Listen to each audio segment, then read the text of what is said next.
일단 인사부터 드릴게요. 저는 가톨릭대학교 성유정 도서관에서 연구전 서비스를 담당하고 있는 사서 김나진입니다. 반갑습니다.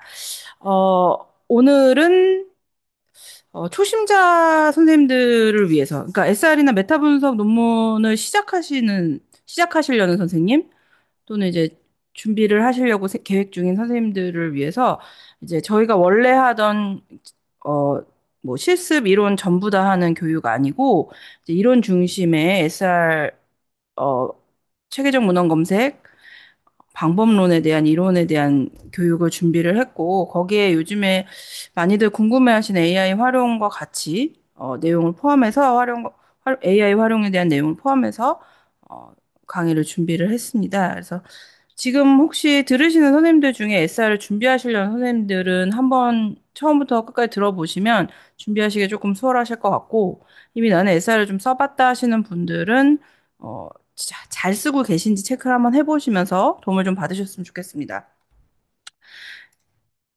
오늘 교육 목차 말씀드릴게요. 일단 체계적 문헌 고찰과 AI에 대한 얘기를 좀 잠깐 할 거고, 두 번째로 근거 중심 의학과 체계적 문헌 고찰에 대한 얘기를 하고, 이제 중심적인 내용은 체계적 문헌 검색법에 대한 얘기를 할 겁니다. 근데 이제 여기서는 저희가 체계적 문헌 고찰을 작성하기 위해서 알아야 되는 기본적인 사항들, 반드시 진행하셔야 되는 내용들이 들어가 있고요. 네, 거기에 포함되는 게 이제 검색 데이터베이스 선정, 학술 데이터베이스에 대한 내용일 거고, 이제 기존 연구 검색을 해서 최근 연구 동향을 파악해야 되고, 내가 주제로 삼은 내용이 이미 SR에 나와 있거나, 뭐, 프로스페로라고 레지스터, 그러니까 프로토콜 등록해 놓은 사이트에 뭐 올라가 있거나 하는 것들을 파악을 하셔갖고, 이제 연구 주제를 설정하시게 되는데, 그 내용과 함께 더불어서 이제 최신 동향 파악하시려는 그 방법 중에 하나로 생성형 AI의 딥리서치 활용에 대해서 잠깐 말씀드릴 거고요. 그다음에 실제로 학술 데이터베이스 검색을 하는 거에 있어서 제일 중요한 키워드 선정, 통제와 자연어, 그다음에 생성형 AI를 통한 키워드 선정, 요 세 가지에 대한 내용을 말씀드릴 거고, 그래서 어떻게 검색 전략을 수립해서 검색하는지, 그다음에 코어 DB 3종에 대한 거는 어떤 것들이 있는지, 검색법은 어떻게 진행이 돼야 되는지까지 말씀드리고, 질문 받고 마무리하도록 하겠습니다. 질문이 있으시면 중간에 채팅창에다가 적어주시면 제가 중간중간 확인해서 답변을 드릴 수도 있고요. 아니면 마지막에 질문 주시면 한꺼번에 답변 드리도록 하겠습니다. 일단 AI하고 체계적 문헌 고찰에 대한 얘기를 진행을 하겠습니다. 오늘 이제 정답이 없는 두 가지에 대해서 말씀을 드리게 될 것 같은데, 바야흐로 AI 시대라고 저희가 얘기를 하고 있습니다. 저희가 뭐 교육하는 내용도 이제 학술 정보 검색 교육하는 내용에 AI 내용들이 조금씩 다 들어가 있고, 뭐 도서관 전체적인 교육에 AI로 논문 작성 도움 어떻게 받는지에 대한 별도 교육이 따로 있고요. SR과 관련돼서도 AI 문의를 많이 주셨기 때문에 이 기획이 됐는데, 준비가 됐는데, 실제로 현재 바야흐로 AI 시대라고 말할 수 있을 정도로 많은 AI 도구 툴들이, 뭐, 지금 서비스가 되고 있고, 많이 사용들 하고 계시죠. 그래서 제가 뭐 SNS 보다가 캡처한 화면이긴 한데 여러 가지 AI들이 지금 있습니다. 그중에서 오늘은 만능이라고 체크되어 있는 뭐 제미나이하고 챗GPT라는 대표적인 생성 AI를 중심으로 얘기를 할 거고 사실 논문을 도와주는 자료 검색을 도와주는 AI는 잘 아실 수도 있지만 뭐 퍼플렉스티나 아니면 라이너라는 그 도구가 있어요, 사실은. 근데 뭐 요런 얘기는 AI 도구 이제 교육 때 자세하게 들으시면 좋을 것 같고 모든 AI 도구를 다 말씀드리기가 좀 어려워서 시간 관계상 그다음에 메인 얘기는 결국에는 체계적 문헌 검색에 대한 얘기여서 오늘은 AI는 생성형 AI 대표적인 두 가지 챗GPT하고 제미나이 얘기로 말씀을 드리는 걸로 하겠습니다. SR이라는 논문 작성을 하는 데 있어서 AI라는 도구가 계속 언급이 되는 가장 큰 이유를 생각해 보면 사실은 체계적 문헌 고찰까지 걸리는 소요 시간에 대한 얘기를 안 할 수가 없거든요. 우리가 SR 논문 작성하는데 어려움 뭐 이런 것들 예전에 논문들도 많이 있었는데 이제 AI를 자연스럽게 떠올리는 가장 큰 이유는 결국에는 얼마나 뭐 오래 걸리는데 이걸 좀 시간을 좀 단축시키면서 효율적으로 작성하는 방법이 없을까? 뭐 이런 것들을 고민하면서 나오는 얘기들인 것 같아요. 그래서 관련된 논문들도 많이 있고, 뭐 찾아보면 어떻게 하면 효율적으로 작성할 수 있다 이런 논문들도 있는데, 일단은 우리가 기본적으로 이게 2000 몇 년이지? 최근 논문은 아니고요. 이제 SR이라는 논문을 작성하는 데 있어서 소요 시간과 관련된 걸 연구한 논문인데 프로스페로라는 그 프로토콜을 등재해 놓는 그러니까 프로토콜을 올려놓는 사이트, 레지스트리 데이터 사이트가 있습니다. 뒤에서 한 번 더 말씀드리긴 할 건데, 그 사이트에 올라와 있는 이제 프로토콜을 가지고 분석을 한 결과인데, 이 논문의 결과에서는 프로젝트를 완료하고 출판하는 데까지 SR 논문은 평균 67.3주, 그러니까 15개월에서 16개월 정도 소요된다고 보고하고 있어요. 이게 한 10년 전 논문이거든요. 근데 지금도 사실 SR 얼마나 걸리나요? 라고 말씀 주시면 보통 1년 정도 생각하세요. 그러니까 뭐 검색하는 기간은 짧다고 하더라도 그 선택 배제하시고 뭐 자료 분석하시고 결과 내시고 결과 도출하셔갖고 출판하시는 데까지 결국 1년 정도 걸리는데 결국 이런 내용들이 있기 때문에 AI 얘기를 계속 어, 생각하지 않을 수가 없게 되는 그 에어리어가 되는 것 같습니다. 그래서 체계적 문헌고찰과 관련돼서 AI 관련된 그 연구들이 막 활발하게 진행이 되고 있는데 그 매드아카이브라는 그 프리프린트 저널들을 올려놓는 사이트에 어, 논문이 하나 올라왔어요. 그래서 12개의 체계적 문헌고찰을 이틀 만에 생성해냈다. 뭐 이런 논문이 올라와서 네이처에 기사화가 된 걸 제가 갖고 왔는데, 그래서 AI가 요즘에는 체계적 문헌고찰을 어떻게 변화시키고 있나 저희도 주시하고 있고, 많은 연구자들이 연구도 하고, 또 어떻게 활용할 수 있는지를 고민도 하고, 방법을 가지고 실제 실행도 하시고 그러고 있는데 이런 논문들을 잘 읽어보시면 뭐 읽어보신 분들도 계시겠고 오늘 처음 들어보시는 분도 계시겠지만 결국에는 아직까지는 주의가 좀 필요하다, 완전 자동화된 시스템까지 가려면 아직 멀었다, 이런 사실 결론들이 많습니다. 그래서 사실 오늘, 교육 제목만 보고 오셔갖고, 아, 내가 AI로 SR 도움을 좀, 받을 수 있겠구나라고 많이 기대하고 오신 선생님들은 조금 실망하실 수도 있어요. 실제적으로 SR을 작성하는데 AI가 도움을 100% 줘서 완전 자동화를 시킨다. 뭐 이런 얘기는 2025년 11월 현재 사실은 불가능하고요. 어느 정도의 도움을 받을 수 있는지 정도로 오늘 말씀드릴 수 있을 것 같아요. 그래서 지금 뭐 이런 논문들이 나는 이런 자동화 툴을 만들었다라는 뭐 논문들이 여러 가지 나오고 있지만 문제점들이 동일하게 발생이 되고 있습니다. 그 동일하게 발생되는 문제점들을 살펴보면 사실은 전부 다 속도는 높여주는데 뭔가 뭐 스크리닝, 선택 배제, 뭐 키워드 선정, 뭐 이런 것들 선행 연구 자료 검색 속도를 높여줄 수는 있는데 결국엔 정확도와 재현성에서는 아직까지 인간의 검증이 필요한 상태.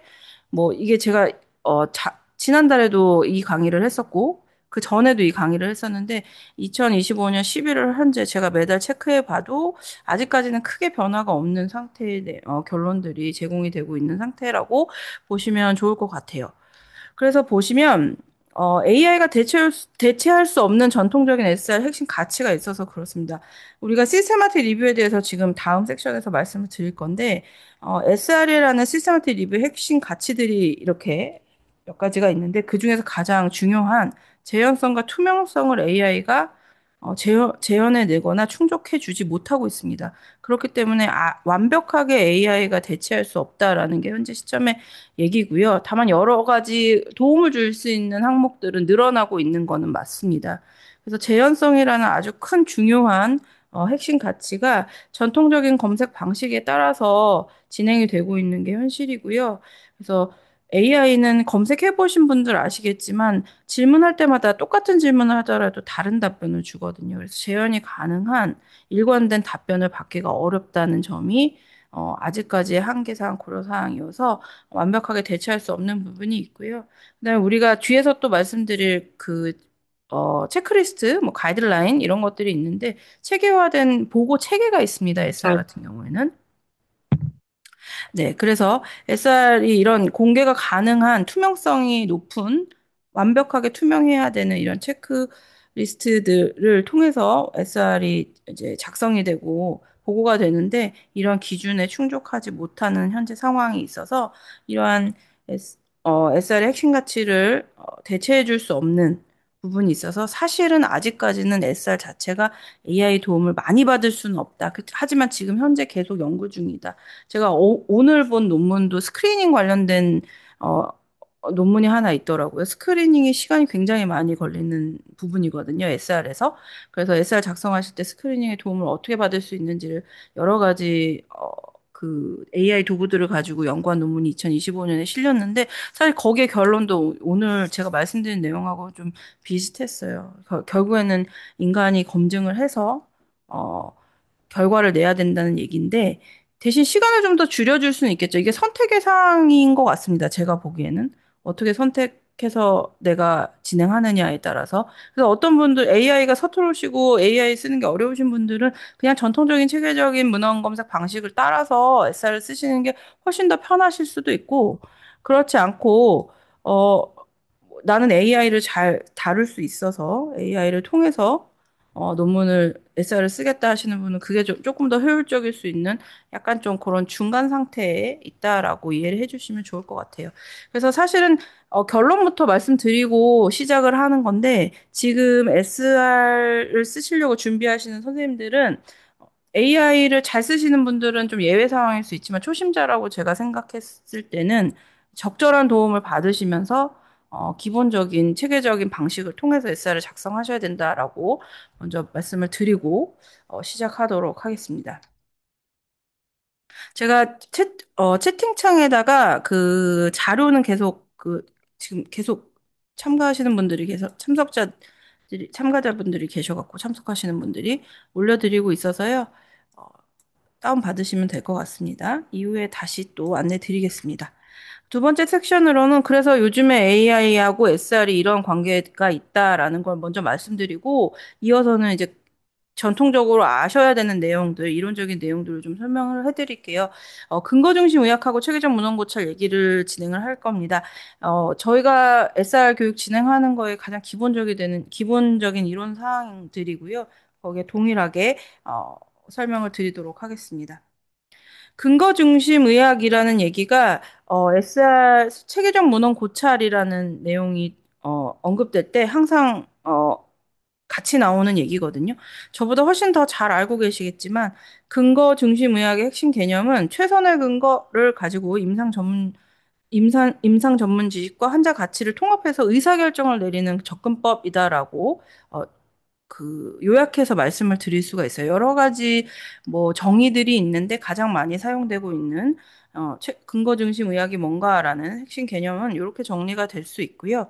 여기서 최선의 근거, 그러니까 EBM의 3요소라고 해서 구성 요소의 최선의 근거, 임상 전문 지식, 환자 가치 선호 이 세 가지 중에 자, 최선의 근거가 에비던스에 해당이 되는데 이 에비던스라는 것은 과학적으로 검증된 연구 결과를 의미합니다. 그러니까 연구자분들, 선생님들이 생성해낸 가치 있는 검증된 결과들이 결국에는 최선의 근거가 되는 거거든요. 근데 그 중에서 하이라키가 높은 것들을 기준으로 연구 설계를 기반으로 설정을 한다면 하이라키가 높은 것들을 기반으로 SR이나 RCT가 거기에 해당이 됩니다. 그래서 근거의 신뢰성과 포괄성이 확보되는 것이 EBM의 출발점이고 거기에 최선의 근거에 해당되는 것이 체계적 문헌 고찰이다라고 얘기할 수가 있거든요.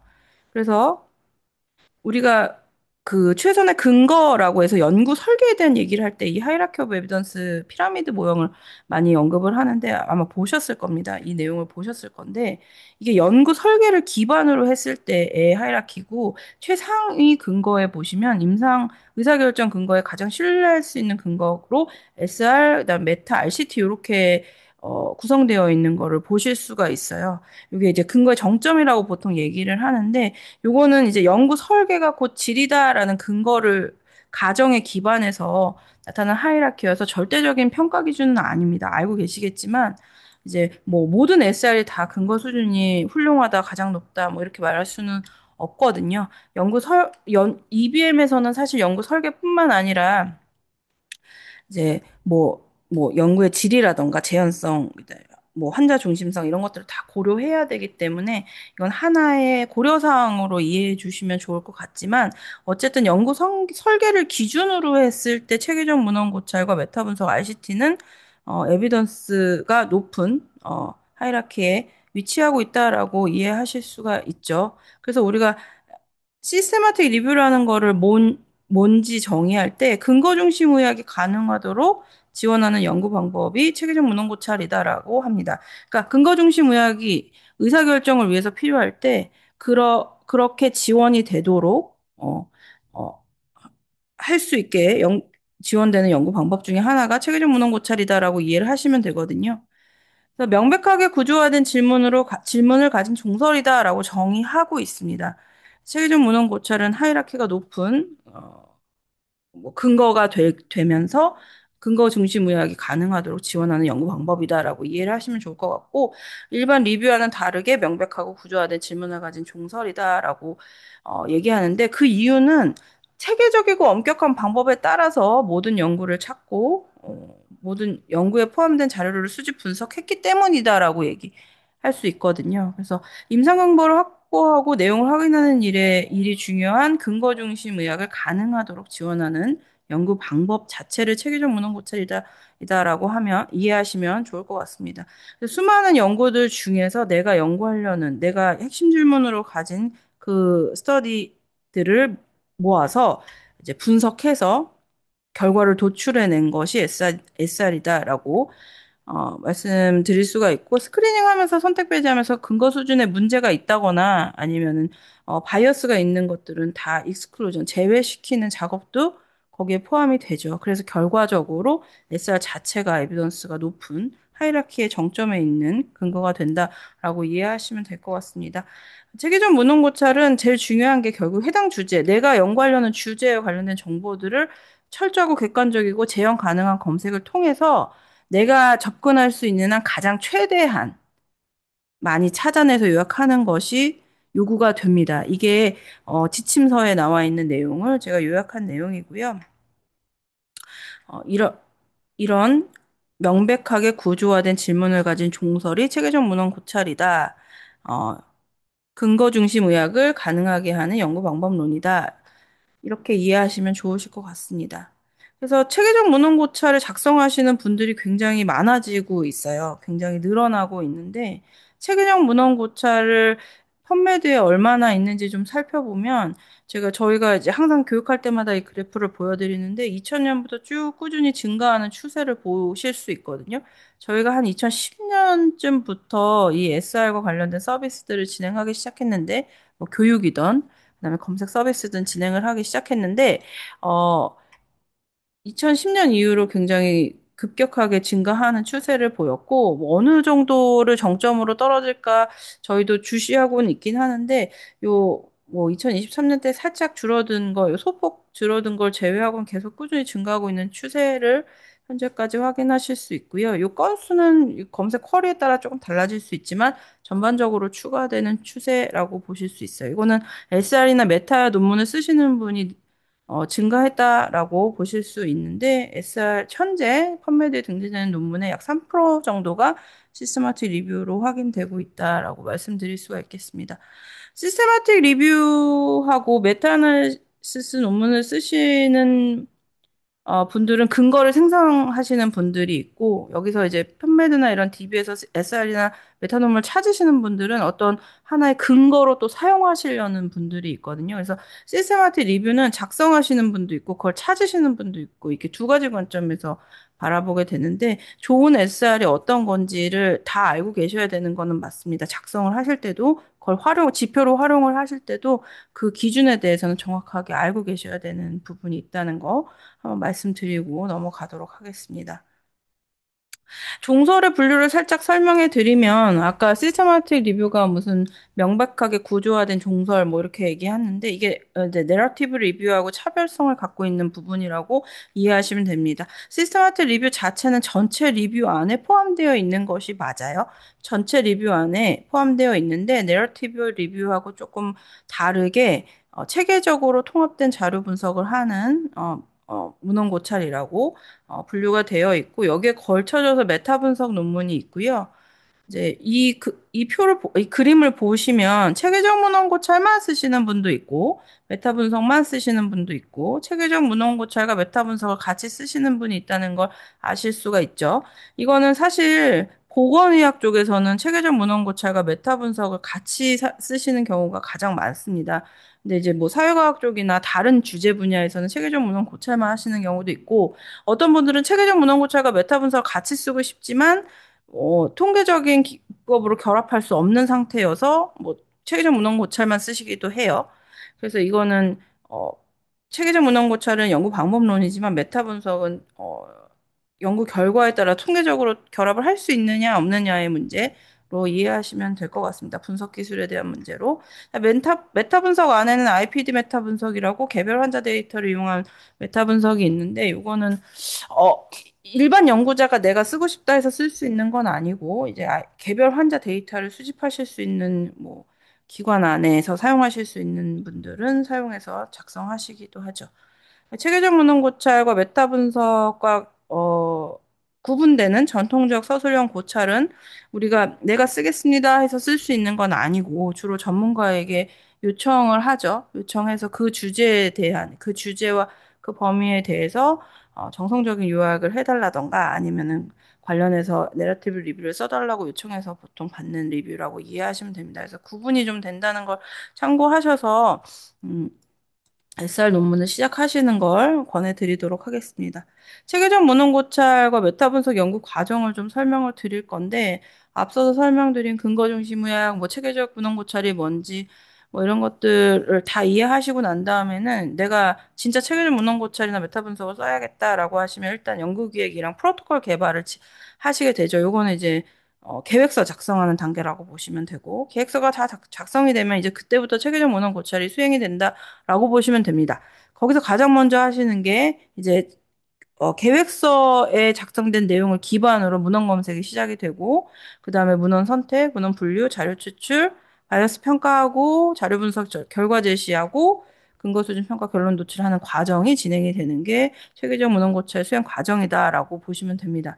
그래서 오늘 말씀드리는 거는 여기 체계적 문헌 고찰에서 체계적 문헌 검색 과정에 대한 이론적인 내용들, 거기에 AI를 어떤 부분에서 활용할 수 있는지에 대한 부분을 설명드린다고 생각해 주시면 좋을 것 같고요. 자, 2단계부터 5단계까지는 두 명에서 페어로 검토하게끔 지침서에 안내가 되어 있습니다. 그거는 이게 결국 바이어스가 발생하지 않도록 하기 위해서고, 이제 자료를 뭐 선택 배제하실 때도 어떤 분은 선택하시고 어떤 분은 배제하실 수 있을 때 이 디스커션을 진행하셔야 되는 게 두 명 이상의 연구자가 같이 진행을 하셔야 되는 부분이 있는데, 뭐, 어, AI가 못하는 부분도 그것도 하나예요. 그 이제 선택 배제의 기준에 따라서 어떤 논의를 거쳐서 뭔가를 결정해야 되는 부분은 사람이 할 수밖에 없는 상황, 현재 그런 것들도 있다라는 걸 말씀을 드리겠고요. 이게 다 끝나고 나서 논문을 다 작성하시면 프리즈마 체크리스트가 그러니까 프리즈마 그룹이 제시한 문헌 고찰 보고 지침에 따라서 보고서를 작성하셔서 같이 투고를 하시고 제출을 하셔서 논문을 출간하시게 됩니다. 그 과정 이후에는 업데이트 과정이 있는데 개정 과정이 일반적인 SR은 개정이 의무화되어 있지는 않습니다. 그래서 업데이트를 하시는 꾸준히 내 주제에 관해서 업데이트를 하시는 분이 있고 그냥 업데이트를 진행하지 않으시는 분들도 계세요. 근데 그게 어떤 제재가 있지는 않고요. 대신 코크란 리뷰 쓰시려고 관심 있으신 분들, 나는 코크란 리뷰를 작성해야겠다라고 하시는 분들은 코크란 같은 경우는 코크란 리뷰 쓰겠다라고 지원하시면은 이제 거기서 검토해서 이제 쓸 수 있는지 없는지 이제 결정을 내려주면 관련 프로토콜을 올리게끔 되어 있고 한 2년 정도 그 주제는 이 그룹이 할 수 있게끔 보호를 해줍니다. 그래서 여기 코크란 리뷰를 SR을 올리시게 되면, 그 이후에, 갱신 절차까지 수립을 하는 게 그 전체 과정 중에 하나로 되어 있기 때문에, 만약에 내가 일반 SR 아니고, 코크란 그룹에 코크란 리뷰를 쓰고 싶다 하시는 분들은 계정까지, 업데이트까지 확인을 좀 하셔야 되는 부분이 있다는 거. 그리고 가끔 논문 쓰시는데 이 전체적인 과정이 지금 아까 제일 처음에 설명드린 SR 전체 과정 한 1년 정도, 대략 1년 정도, 6개월에서 1년 정도 걸리는 전체 과정인데, 그 사이에 문헌 검색도 업데이트를 할 수도 있어요. 다 썼는데 시간이 많이 지나서 피해 리뷰하시는 분들이 데이터를 업데이트 해줬으면 좋겠다고 요청하는 경우도 있고 뭐 그런 경우도 있어서 부분 부분 업데이트가 진행이 되는 경우도 있습니다. 전체적인 계정과 다른 얘기긴 하지만 시간이 오래 걸리고 그 사이사이에 또 업데이트가 진행이 될 수도 있다는 걸 참고하셔서 계획을 세우셨으면 좋겠습니다. 뭐, 요 연구 과정을 흐름도로 제시해 놓은 걸 한 번 더 추가해 놓은 사항이고요.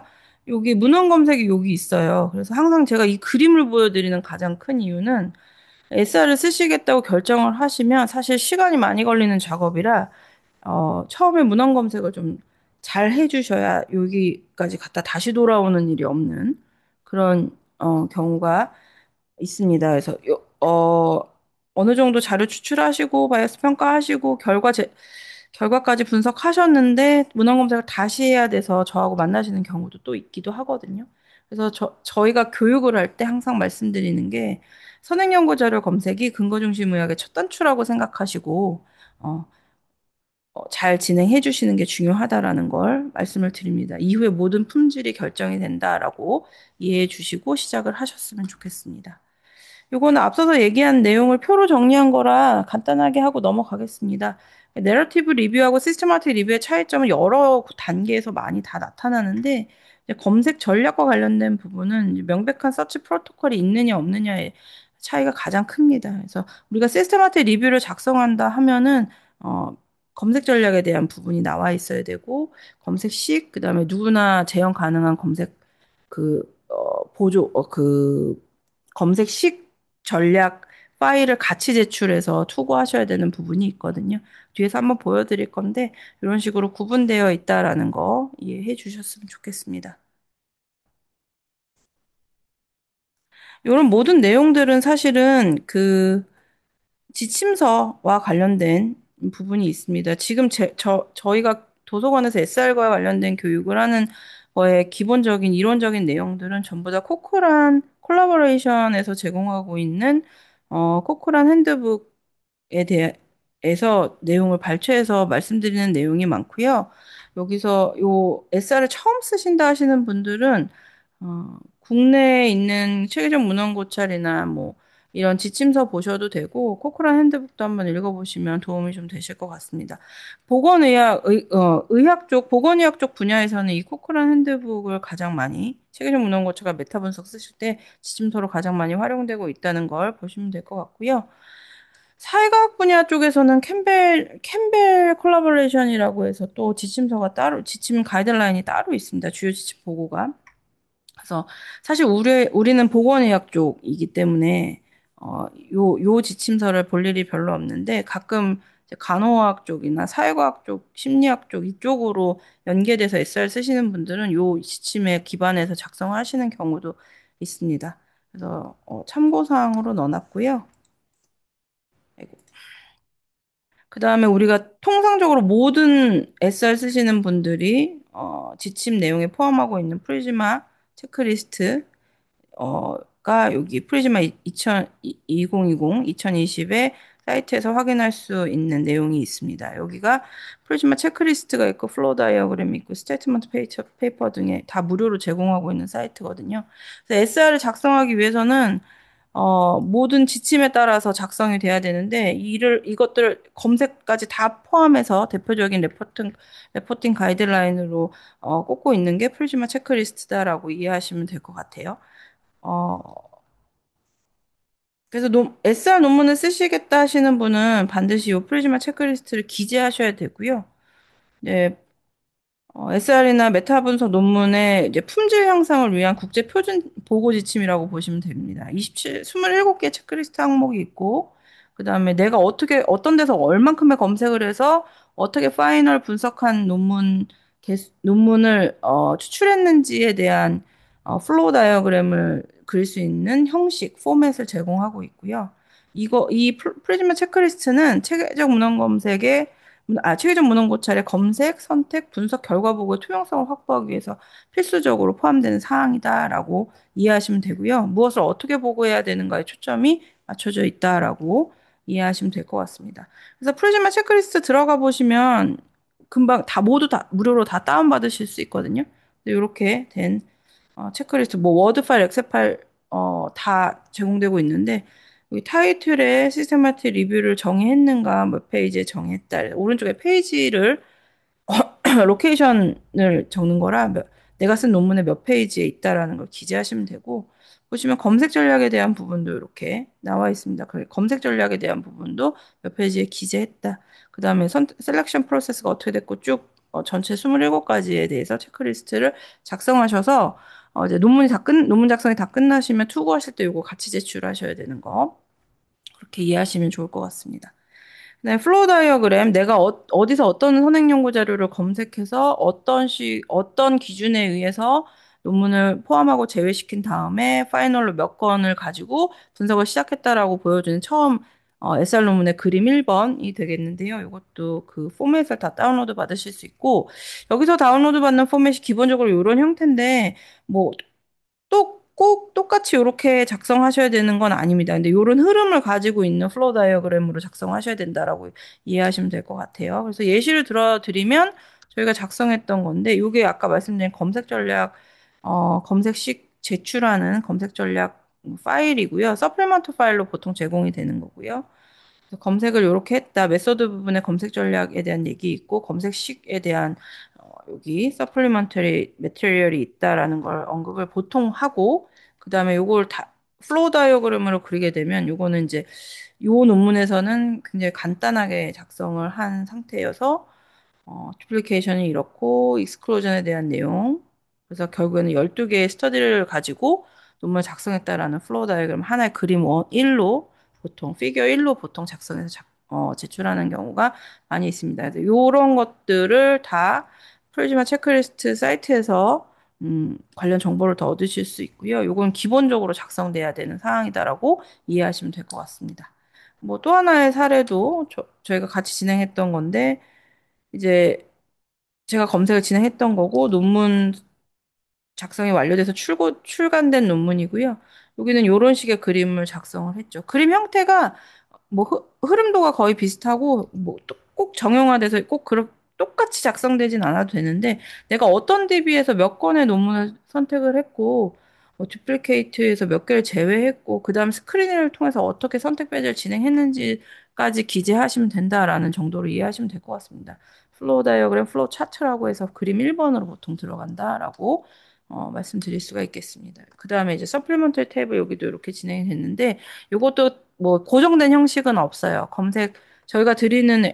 저희가 뭐 검색을 협업하게 되면 드리는 세팅은 뭐 엑셀 파일로 드리는데 그걸 뭐 워드 파일로 변형해서 뭐 PDF 파일로 제출하고 뭐 그런 거는 정해져 있지는 않습니다. 다만 독자가 피어 리뷰어가 재현 가능한 검색식으로 검색 전략이 잘 짜져 있는지 안 짜져 있는지 그게 가장 중요하다라고 이해하시면 될 것 같습니다.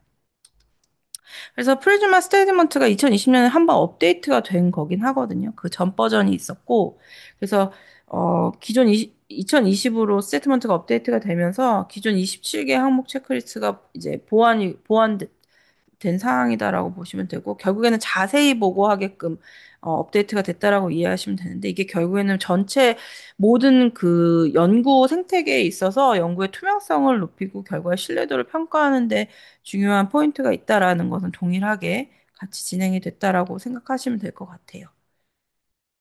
그래서 코크란 뭐 가이드라인, 캠벨 컬라보레이션 가이드라인 제가 뭐 주제 분야에 따라 조금씩 다르다라고 말씀드렸고 그다음에 프리즈마 2020과 연계성을 보면은 세 지침 모두가 결국에는 SR이라는 신뢰도 높은 논문을 작성하기 위해서 투명성과 재현성 표준화된 보고를 목표로 하고 있는 지침인데 주요 영역이 의학이나 보건의학 쪽은 코크란 콜라보레이션 지침을 따라가고 있고 사회강의나 정책 그래서 아마 보건정책 하시는 분들이 요 캠벨 컬러버레이션 지침에 따라 작성하시는 분들도 계시거든요. 그래서 그런 부분이 있고, 근데 이 두 가이드라인을 다 아우러서 보고 기준은 모든 분야에서 프리즈마 2020을 사용해서 SR을 작성하셔야 된다. 이건 학술지에 제출 시 기본 요구 사항이다라는 거 정도로 이해하시면 될 것 같습니다. 여기는 실행의 관점에서 보는 가이드라인이고 얘는 보고의 프리즈마 2020 같은 경우에는 보고의 관점에서 구분되어진다라고 생각하시면 좋으실 것 같습니다. 그다음에 요 체계적 문헌 고찰을 방법론적 질평가할 수 있는 도구가 하나 있는데 여기 암스타라는 도구가 있습니다. 그래서 모든 체계적 문헌 고찰이 다 근거가 높은 좋은 수준의 그러니까 근거 높은 근거 수준을 갖고 있는 좋은 논문이다라고 말씀드릴 수 없거든요. 그러니까 어, 처음부터 선행 연구 자료를 어떻게 조사했는지부터가 그 평가 방법론적 질을 평가하는 해당 사항이 되는데 질평가는 결국에는 바이어스 위험을 평가하는 것과 동일하고요. 이 암스타는 11개의 항목을 체크리스트로 만들어서 SR 질에 대한 부분을 평가하도록 디자인되어 있습니다. 그래서 내가 어떤 SR을 선택하실 때, 그래서 어떤 지표로 쓰실 때에도 이 암스타 체크리스트를 활용해서 이 SR이 좋은 질이 높은 SR인지 아닌지를 확인하셔야 되는 부분이 있고, 내가 SR을 쓸 때도 이 암스타의 책 평가 도구에 맞춰져서 내가 잘 작성을 했는지를 확인하실 수가 있거든요. 그래서 어, 질 평가를 진행해야 되는 게 굉장히 중요한데 방법론적으로 SR 작성하는데 문제가 있는지 없는지에 대한 평가 도구라고 이해하시면 좋을 것 같습니다.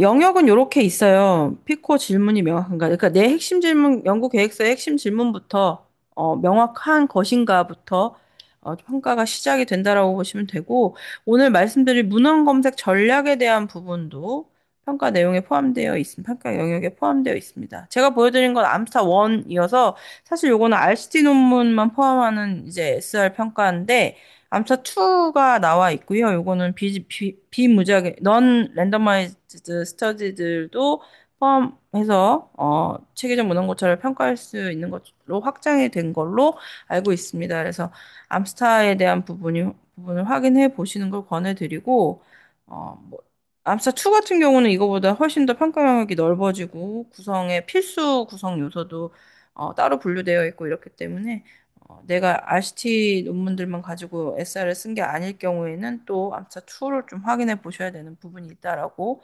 이해하시면 좋으실 것 같습니다. 여기까지 이론적인 내용들을 좀 설명을 해드렸고, 지금부터는 체계적 문헌 검색법에 대해서 좀 설명을 드리려고 합니다. 체계적 문헌 검색이, 어쨌든 체계적 문헌 고찰을 수행하기 위한 가장 첫 번째 단추로 선행 문헌 검색 부분이 가장 중요한데, 프로토콜에서 내 핵심 질문을 선정했고, 그다음에 피코라는 프레임워크를 통해서 계획서를 작성해 놨다라는 전제하에 그 이후에 진행될 체계적 문헌 검색에 대한 얘기를 할 거고요. 물론 체계적 문헌 검색을 통해서도 핵심 질문이 수정될 수 있습니다. 물론 당연히 수정될 수 있는 부분이 있어서 그 부분에 대해서도 말씀을 같이 드리도록 하겠습니다. 자, 근거중심 의학이라고 하는 지금까지 계속 얘기한 근거중심 의학과 체계적 문헌 고찰이라고 하는 것들에 대해서 체계적 문헌 검색이 의미하는 바는 무엇인가라는 것도 코크런 핸드북에 언급되어 있습니다. 그러니까 체계적 문헌 고찰이라는 게 근거중심이 이루어질 수 있도록 도와주는 연구 방법, 지원하는 연구 방법이라고 하면 체계적 문헌 고찰은 해당 주제와 관련된 정보들을 철저하고 객관적이고 재현 가능한 검색을 통해 얼마나 최대한 그리고 얼마나 체계적으로 찾아내 요약했는지를 요구한다라는 걸로 언급되어 있어요. 그래서 가능한 내가 접근할 수 있는 범위 내에서 최대한 내가 연구하려는 주제를 찾아내고 어, 찾아낸 문헌들 가운데서 스크리닝을 통해 선택 배제를 통해서 내가 파이널로 결정한 연구들에 대해서 어떻게 요약을 했는지를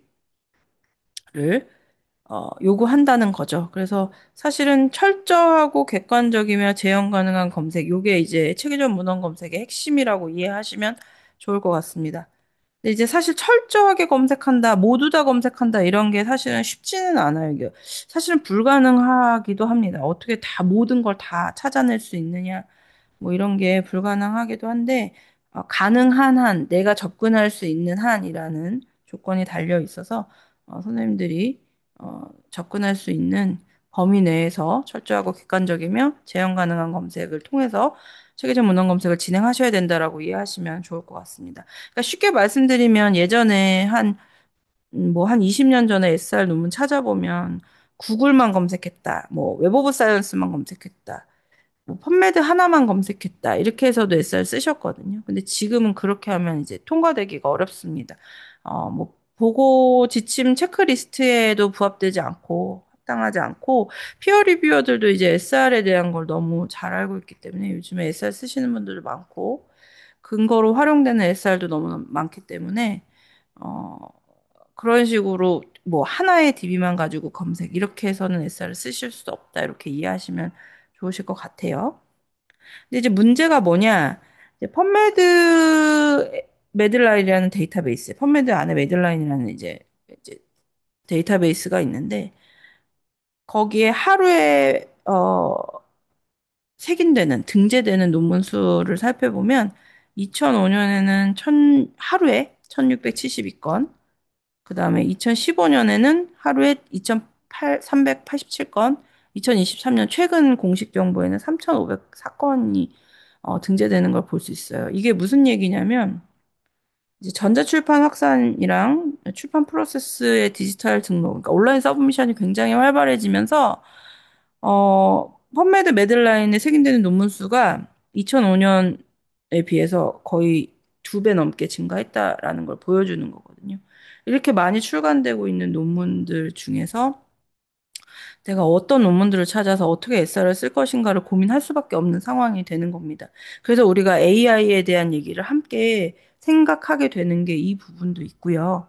그래서 생성형 AI에 대한 도움을 받으시면 좋다라고 저희가 강의에 넣는 이유도 이만큼 연구의 양적 팽창이 진행이 됐다라는 지금 현재 상황, 현재 연구 생태계의 확산 이런 것들에 대해서 언급을 할 때 같이 나오는 이야기다라고 말씀을 드릴 수가 있거든요.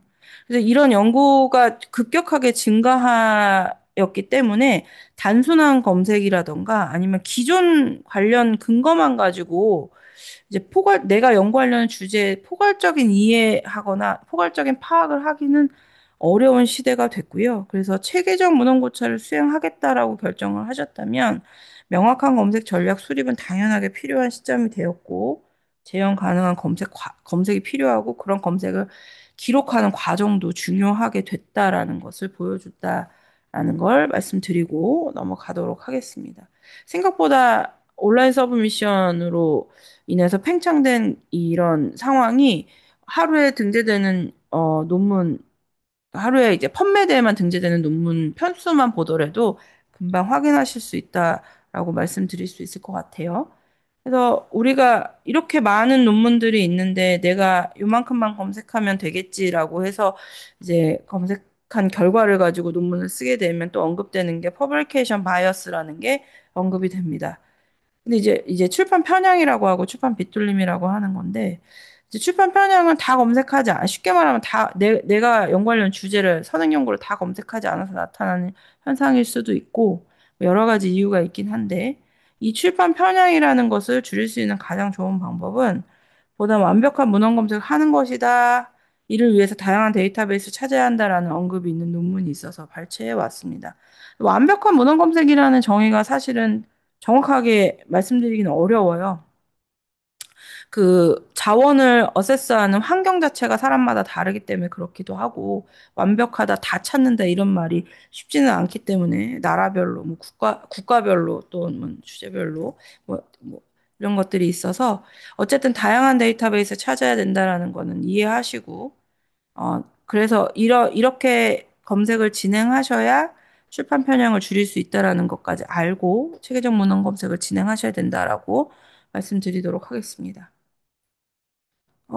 그리고 여기서 하나 더 말씀드리고 넘어갈 게 요즘에는 SR만 쓰시진 않고요. 뭐 리빙 시스마트 리뷰, 스코핑 리뷰, 레피드 리뷰 뭐 여러 가지 작성하시거든요. 근데 이 모든 체계적 문헌 고찰의 유형들이 기본적으로 체계적 문헌 검색을 진행해야 되는 게 똑같다라는 걸 말씀드리고 넘어가겠습니다.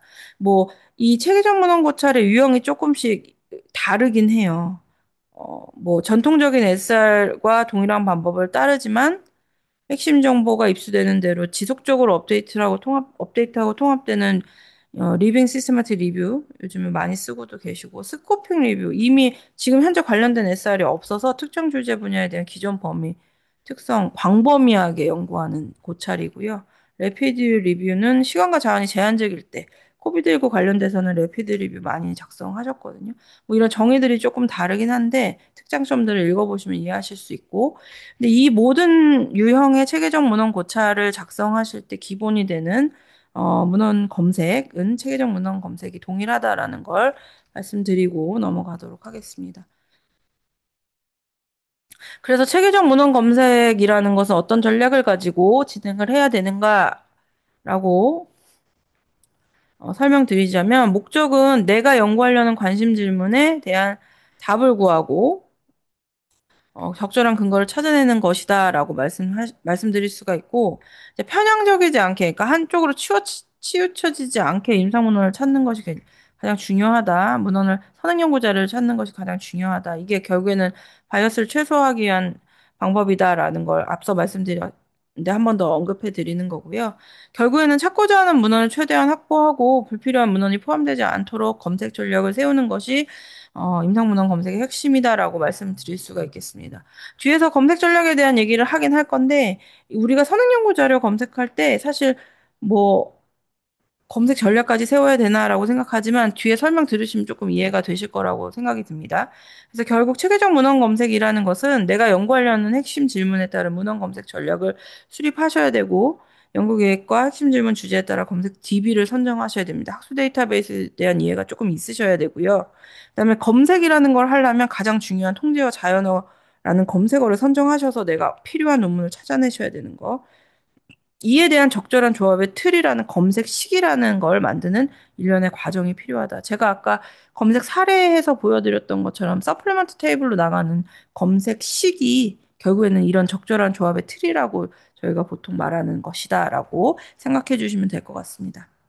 그래서 체계적 문헌 검색을 시작하시기 전에, 본격적으로 시작하시기 전에 이런 이해를 가지시고 먼저 하셔야 되는 일은 동일한 핵심 질문에 대한 기존 연구가 있는지에 대한 검토를 하셔야 돼요.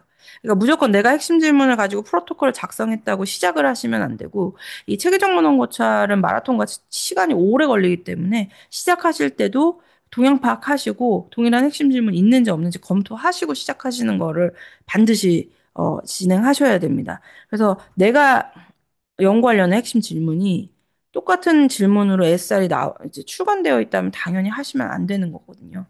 뭐 그거는 시간 낭비일 수 있으니까. 그래서 우리가 2차 연구 DB라는 걸 활용해서 동향 파악을 할 수 있는데 펌메드라는 2차 문헌 검색을 할 수 있고 펌메드라는 DB를 통해서 코크란 라이브러리 자체는 2차 문헌 DB이기 때문에 이 두 가지를 활용하실 수 있고 프로스페르 업투데이트 이거는 이제 임상 진료 지침 제공하는 거기 때문에 어, 확인하실 수도 있지만 제가 권해드리진 않고 차라리 프로스페로라고 해서 SR이나 뭐 관련 체계적 문헌고찰 프로토콜 등록하는 레지스터리 사이트를 들어가셔갖고 거기 들어가셔갖고 주제를 검색하시면 현재 지금 관련 주제에 대한 뭐 시스템마틱 리뷰나 관련 체계적 문헌고찰 연구들이 어떻게 진행이 되고 있는지 중단이 됐는지 완료가 됐는지 이런 상태를 보실 수가 있어요. 그래서 이런 것들을 파악하셔갖고 기존 연구가 있는지 없는지를 검토하신 다음에 시작하시는 걸 권해드립니다.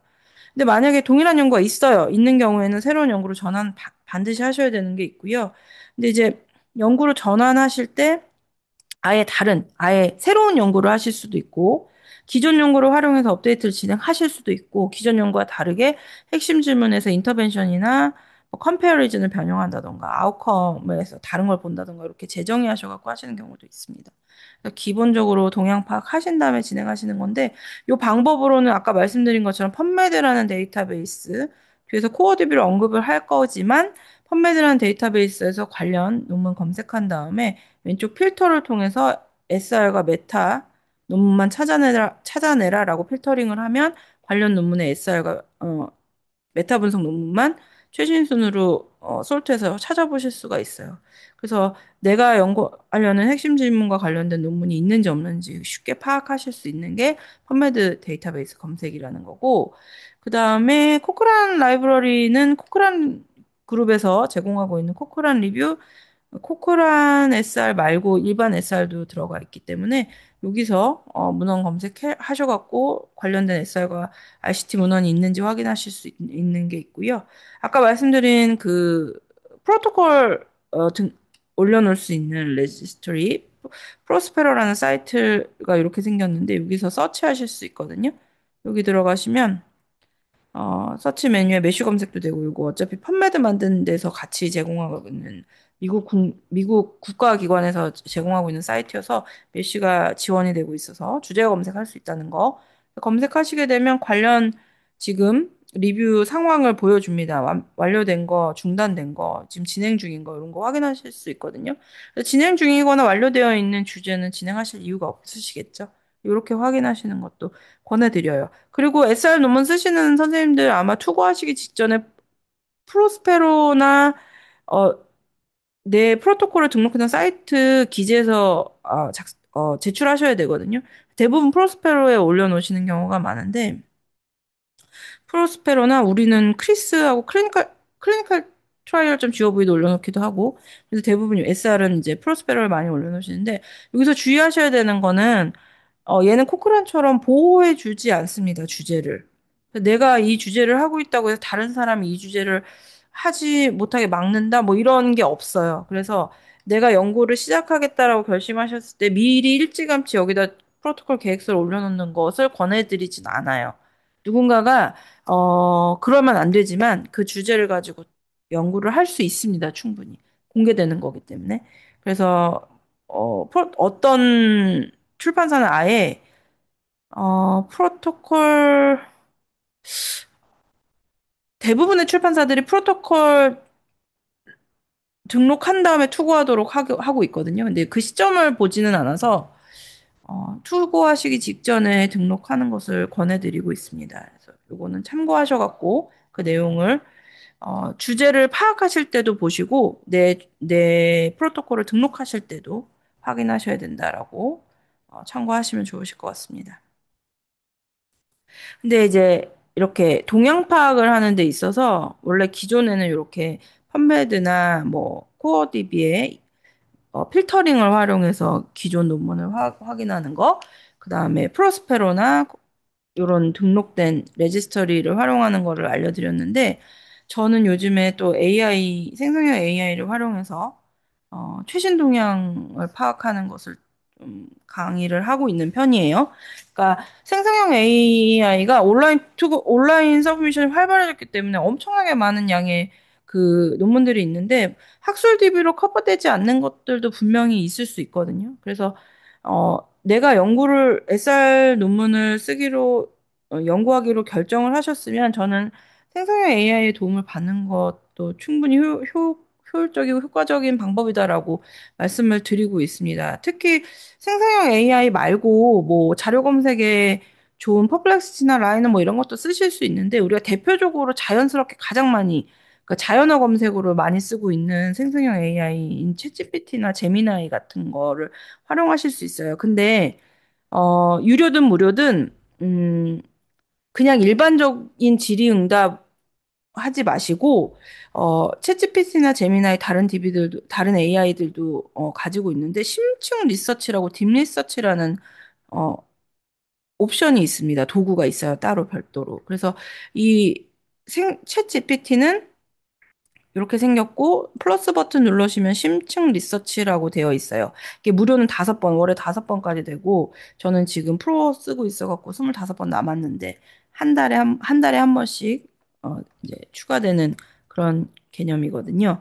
요거 있고 제미나이도 똑같이 도구에 보시면 딥 리서치라고 심층 리서치가 있습니다. 요게 뭐냐면 어 사용자가 복잡한 질문을 해도 뭐 기존 뭐 웹페이지나 기존 자료들을 다 탐색 분석해갖고 보고서처럼 아웃풋을 내주는 도구라고 보시면 됩니다. 네, 자동 다단계 탐색 리서치 도구라고 보통 얘기하거든요. 그래서 챗GPT에도 있고 제미나이에도 있습니다. 속도가 좀 다르고 저는 보통 똑같은 프롬프트를 양쪽에 다 집어넣고 결과를 다 확인하거든요. 근데 이거는 제가 AI 교육할 때도 말씀드리지만 요즘엔 AI가 사용하는 게 약간 취향에 따라서 좀 바뀌고 있어요. 그래서 나는 챗GPT에서 제공하는 응답이 더 잘 맞는다 하시면 챗GPT 쓰시는 거고, 제미나이가 더 잘 맞는다 하시면 제미나이 쓰시거든요. 그게 뭐, 이게 결과에 대한 분석을 누군가가 명확히 해줄 수 있는 부분이 아니기 때문에 내가 사용해보고 결과가 맞는 걸 활용하시는데, 딥리서치 같은 경우는 무료로도 활용하실 수 있기 때문에, 뭐, 유료이신 분들은 유료로 활용하셔도 되고, 근데 이게 뭐, 할루시네이션하고는 다른 얘기지만, 뭐 유무료 한도 차이가 좀 있는 거고, 어쨌든 보고서 형식으로 만들어 주는데 최근 동향 파악하는 데 있어서 딥리서치가 주는 결과가 상당히 훌륭합니다. 저도 뭐 논문 작성하거나 보고서 작성할 때 딥리서치 기능 많이 쓰고 있는데 내가 SR 논문을 쓰겠다 이런 주제로 프로토콜 작성해 놓은 거 있으시면 그거 그대로 프롬프트에다 입력하시고 최근 동향에 대해서 보고서 받고 싶다라고 누르시고 요청하면은 시간이 조금 걸릴 수는 있는데 잘 작성해서 제공해 줍니다. 당연히 출처 표기 해주고요. 이게 좋은 게, 그냥 추론해내는 게 아니고, 우리가 보통 질문에서 나온 것들은 추론해내는 경향도 있거든요. 그래서 할루시네이션도 발생하는데, 어, 근거를 달아서 장문의 보고서를 생성해 줍니다. 웹 탐색도 같이 해줘서. 그래서 인용 포함 문서형 보고서로 품질이 굉장히 우수하다는 거 말씀드리겠고요. 제미나이도 똑같습니다. 제미나이도 수백 개 웹페이지, 여기는 그 널리지가 엄청나죠? 워크스페이스가 대단하기 때문에 거기에서 이제 분석해갖고 보고서를 제공해 주는데 얘도 월 5건 똑같습니다. 똑같고 최신 웹 반영해서 작성해 주는 거 동일한데 조금 차이점이 있는 거는 단점 먼저 말씀드리면 학술 DB 같은 경우에는 생성형 AI가 많이 도움이 안 되는 가장 큰 이유는 유료 데이터베이스에 접근이 불가하다는 거거든요.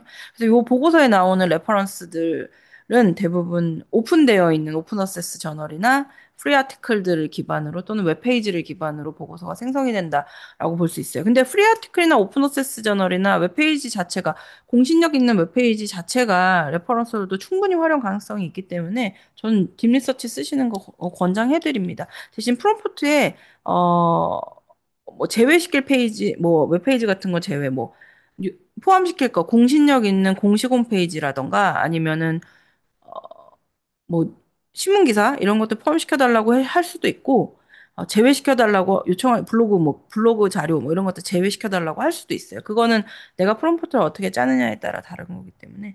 근데 가장 큰 단점은 결국 학술 데이터베이스 유료 논문은 직접적인 접근이 불가하다는 거죠. 지금 둘 다 동일합니다. 어떤 AI도 동일합니다. 그거는. 그래서 물론 이 학술 데이터베이스를 일부 이제 포함해서 그러니까 그건 계약하는 거겠죠. 에이전시 자체가. 에이전트 자체가 계약하는 건데 그런 AI 도구들하고는 좀 차이가 있는데 생성형 AI 두 가지만 놓고 봤을 때는 학술 DB, 유료 DB는 탐색이 제한된다는 건 동일합니다. 처리 시간이 좀 길어요. 좀 길기 때문에 생각하는 시간이 오래 걸리는 수 있어서 미리 돌려놔야 되는 부분이 있습니다. 인용 포맷 불균일 할 수 있고 뭐 이런 것들인데 속도는 제미나이가 조금 더 빠른 편이고 뭐 이런 장단점들이 있어서 이건 확인하셔서 사용하시면 좋을 것 같고 이거는 11월 오늘 기준으로 제가 작성한 겁니다. 제가 미리 AI 관련된 자료를 미리 자료를 못 드리는 이유가 강의하는 날 당일까지 확인을 해서 제가 자료를 만져갖고 그런 부분이 있어서 그 부분 좀 이해를 부탁드리고요. 그래서 적합 용도를 확인해 보면 SR과 관련돼서 사전조사나 어, 보고서 작성하는 거는 사실은 챗GPT가 훨씬 더 강합니다. 이제 뭐 검색이나 종합 분석은 뭐 제미나이가 좀 더 강한데 저도 SR과 관련돼서는 챗GPT에서 딥리서치를 좀 더 많이 쓰는 편이긴 합니다. 그래서 초안 작성에 굉장히 유용하다라고 말씀드릴 수 있겠어요. 요거 잠깐 보여드리고 가겠습니다. 이렇게 생겼거든요, 선생님들. 챗GPT 많이 쓰실 것 같은데 뭐 플러스이신 분도 있고 무료이신 분도 있는데 상관없습니다. 여기 플러스 버튼 누르시고 심층 리서치 누르시면 여기 리서치라고 세팅이 됩니다. 여기다가 프롬프트 입력하시면 되는데 얘는 한 번에 넣는다고 한 번에 보고서를 짠 하고 만들어주지 않아요. 그래서 만약에 제가 굉장히 심플하게 비만 환자에 대한 심리 치료 조사해줘. 물론 이렇게 하진 않거든요. 조금 더 디테일하게 작성을 하는데 이렇게 하게 되면 이제 생각을 합니다. 생각을 하고 조사 정확한 조사를 위해서 한 번 더 물어봐요, 저한테. 그래서 조사 목적이 뭔지, 관심 범위가 어떻게 되는지, 자료 형태는 어떻게 할 것인지, 조사 언어는 어떻게 할 것인지, 이런 것들을 한 번 더 얘기해주면, 어, 얘가 정확하게 이제 탐색을 시작해서 보고서를 생성합니다. 그래서 조사 목적은 연구, 논문, 작성이고, 관심 범위는 성인, 자료, 자료 형태는 임상연구, 조사 언어는 한국어, 한국어와 영어로, 영어를 포함해줘. 뭐 이런 식으로 한 번 더 필터링 할 수 있거든요. 이 상태에서 제가 되게 심플하게 지금 예시를 보여드리긴 하는데 이런 식으로 하면 이제 리서치를 시작합니다. 시간이 좀 오래 걸려서 제가 일부러 지금 보여드리면서 어, 이 뒤에 좀 결과를 보려고 시작했고요.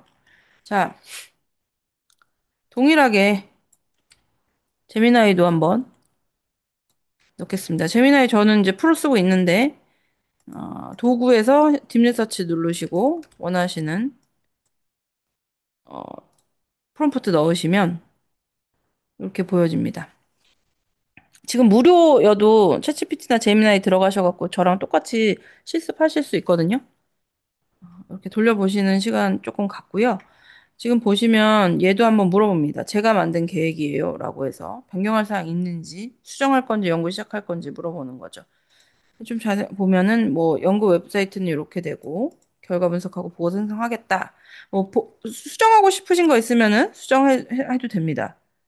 근데 이제 뭐 제가 아까 똑같이 이렇게 조사 목적하고 범위 이렇게 제한했잖아요. 이렇게 넣고 다시 한번 눌러주면 이렇게 하셔도 되고 계획 수정에서 눌러주셔도 되고 이런 식으로 성인 비만 환자라고 대상으로 바꿨죠. 연구 논문 작성을 위해서 뭐 이런 식으로 자기가 분석을 한 겁니다. 이 상태에서 연구 시작 누르면 얘도 잠시만 기다려 주세요 하고 시작합니다. 얘도 시간이 좀 걸리긴 합니다. 동일한 프롬프트를 저는 두 군데다 다 넣어서 이제 레포트를 받아보는 편인데 받은 레포트를 가지고 또 평가해 달라고 챗GPT나 제미나이한테 또 넣을 수 있어요. 사실 생성형 AI가 좋은 점이 그거거든요. 그래서 일단은 보고서를 안 받아보셨던 분들이 계시다면 한번 받아보시는 걸 권해드립니다. 학술 데이터베이스를 활용하시기 전에 저는 AI를 먼저 활용하시는 걸 권해드려요. 그 다음에 그 후로 정리된 내용을 가지고 학술 데이터베이스 검색을 진행하시는 걸 권해드리고요. 사실 요거는 프로토콜 작성하실 때도 굉장히 잘 활용이 된다라고 말씀드릴 수 있을 것 같아요. 연구 주제의 수정이 필요할 때도 이게 필요하고 레퍼런스를 찾는 데도 필요합니다. 다만 레퍼런스를 찾는데 100% 활용할 수 없는 가장 큰 이유는 앞서 말씀드린 것처럼 여기 말씀드린 것처럼 학술 DB나 유료 논문에 접근이 불가하기 때문에 학술 DB 검색은 당연히 하셔야 된다는 거. 그거 기억해 두시고 다음으로 넘어가도록 하겠습니다. 제가 딥리서치는 돌려놨고요. 나중에 결과 한번 볼게요. 시간이 좀 걸립니다. 생각보다 많이 걸려서 좀 둘게요. 그거는. 자, 학술 데이터베이스 넘어가기 전에 프롬프트 얘기 잠깐 하겠습니다. 제가 예전에는 처음에 AI 교육할 때는 프롬프트 얘기를 굉장히 길게 했었는데, 요즘에는 원하는 바를 구체적으로 차근차근 작성해서 질문을 구성하면 작성된 프롬프트라고 설명드립니다. 그러니까, 뭐, 정해진 포맷이 있고, 꼭 그거에 맞춰서 프롬프트를 작성해라. 프롬프트 엔지니어링을 배워라. 뭐 이런 거는 저는 권해드리진 않습니다. 물론 지시사항이 맥락과 역할을 가지고 얻고 싶은 결과물을 구체화시켜서 이렇게 작성하시면 훨씬 더 좋은 결과물이 나오겠죠. 근데 처음부터 생각이 안 나시면 이렇게 딥하게 생각이 안 나시면 처음에는 간단하게 작성을 해놓고 조금 조금씩 차근차근 재질문할 수 있거든요. 그래서 프롬프트를 너무 어려워하지 않으셨으면 좋겠습니다. 요거는 지시사항이나 맥락과 역할, 얻고 싶은 결과물을 같이 작성하면 제일 좋다라는 하나의 예시를 보여드린 거고, 만약에 AI를 나는 잘 써보지 않았다 하시는 분이라면 한번 하나하나씩 물어보시면 좋을 것 같아요. 한 줄 질문씩 계속 대화를 해보시는 걸 뭐 진행해 보시면 좋을 것 같습니다. AI 교육을 하면서 고민을 했었는데, 어, 그냥 AI, 생성형 AI나 뭐 챗GPT나 제미나이 뭐 다른 것들도 그냥 일단 사용을 해보시는 게 제일 중요하다고 저는 생각이 듭니다. 학술 데이터베이스도 사용을 해보시는 게 중요한 것처럼, 생성형 AI도 사용을 해보시는 게 중요하고, 구체화 시킬 수 있는 거는 내 머릿속에 있잖아요. 내가 연구하려는 질문이기 때문에. 뭐든 물어보셔도 됩니다. 뭐든 물어보시면 일단 대답을 잘해주는 게 생성형 AI이기 때문에. 예를 들은 겁니다. 이거는 하나의 예시를 보여드린 겁니다. 제가 비만과 심리치료에 대한 학술 논문 찾아줘. 우리 학술 DB에서는 비만 앤드 심리치료 이렇게 해서 찾겠죠. 근데 거기에 뭐 필터링 걸잖아요. 우리 뭐 RCT 논문으로 필터링 걸듯이 맥락과 역할을 제시해 주는 거죠. 나는 지금, 그러니까 생성형 AI한테 내가 지금 뭐 하고 있다라고 설명해 주는 거랑 너가 어떤 전문가야라고 얘기해 주는 게 좋대요. 뭐 기억이 나신다면 그렇게 활용하시는 것도 좋으실 것 같습니다. 그래서 예를 들어서 나는 지금 학술 논문 작성 중인 연구자인데 너는 보건의학 전공 박사야. 만약에 이렇게 역할을 줬다면 비만 환자에 대한 심리치료 관련 IC 논문 좀 찾아줘. 이렇게 하는데 사실 요거는 학술 데이터베이스는 요걸 100% 찾아줄 수가 없잖아요. 유료 데이터베이스는 접근이 안 되기 때문에 그래도 한번 이렇게 구체화 시킬 수 있다는 걸 예시로 보여줬다라고 이해하시면 되고 얻고 싶은 결과물이 뭔지 조금 더 차근차근 잘 구체적으로 작성하는 것이 좋다라는 거예요. 그래서 나는 어떤 거에 대한 최근 의학 분야 연구 동향을 반영해서 2025년에 등재된 RCT 논문 10편 찾아서 요약 좀 해주고 각 답변에는 그 요약된 답변에는 각 논문의 출처 URL을 좀 표시해줘. 그러니까 네가 어디서 뭘 보고 요약했는지를 나는 알고 싶어라는 거잖아요. 그러면 잘 찾아줍니다. 레퍼런스까지 어디서. 그래서 그 클릭해서 들어가 보면 100%다 진짜 논문은 아니에요. 할루시네이션이 없지 않습니다. 없지 않지만 어쨌든 레퍼런스를 잘 찾아주는 걸 확인하실 수 있고 딥리서치는 훨씬 더 잘 찾아줍니다. 그냥 기본적으로 설명하는 것보다는. 이렇게 프롬프트까지 이해하시면 최신 동향 관련된 자료들을 찾으시는데 도움을 받으실 수가 있다라고 안내해 드리겠습니다. 제가 그 최신 선행 연구 자료 검색하는 데 있어서 생성형 AI 중에 제일 좋은 거는 딥리서치라고 요즘에 계속 강의하고 있거든요. 딥리서치가 갖고 있는 그 강점을 잘 활용하시길 권해드리도록 하겠습니다. 뭐 시간이 없어서 사실 뭐 생성형 AI나 AI 도구 다 해줬으면 좋겠지만 현실적으로 그게 불가능한 상황이잖아요. 특히 학술적인 부분은 그게 불가하기 때문에 그렇다면 가장 효율적으로 활용할 수 있는 방법을 이해하시고 활용하시는 걸 권해드리도록 하겠습니다. 근데 우리가 전통적인 방법을 무시할 수가 없어요. 그래서 이제 학술 데이터베이스 얘기를 진행하고 딥리서치 결과를 보도록 하겠습니다. 우리가 잊어버리면 안 되는 전통적인 검색 방법, 보건의학 분야 중심으로 해서 꼭 알아야 되는 검색 데이터베이스가 요 정도 됩니다. 더 많이 있는데 이제 기본적으로 코어딥이라고 해서 펀메드, EMBase, 코코란 라이브러리 세 가지는 SR 쓰시는 분들은 반드시 잘 활용하셔야 되는 거고 거기에 플러스 알파로 난 전주제 분야 DB에서도 검색하겠어 하시면 웹 오브 사이언스 스코퍼스 DB 활용하셔야 되고 임상시험 관련된 정보 얻고 싶어 하시면 클리니컬 트라이얼.gv GV, 그다음에 간호학 관련돼서 좀 찾고 싶으면 시날, 심리학은 사이클인포가 있고요.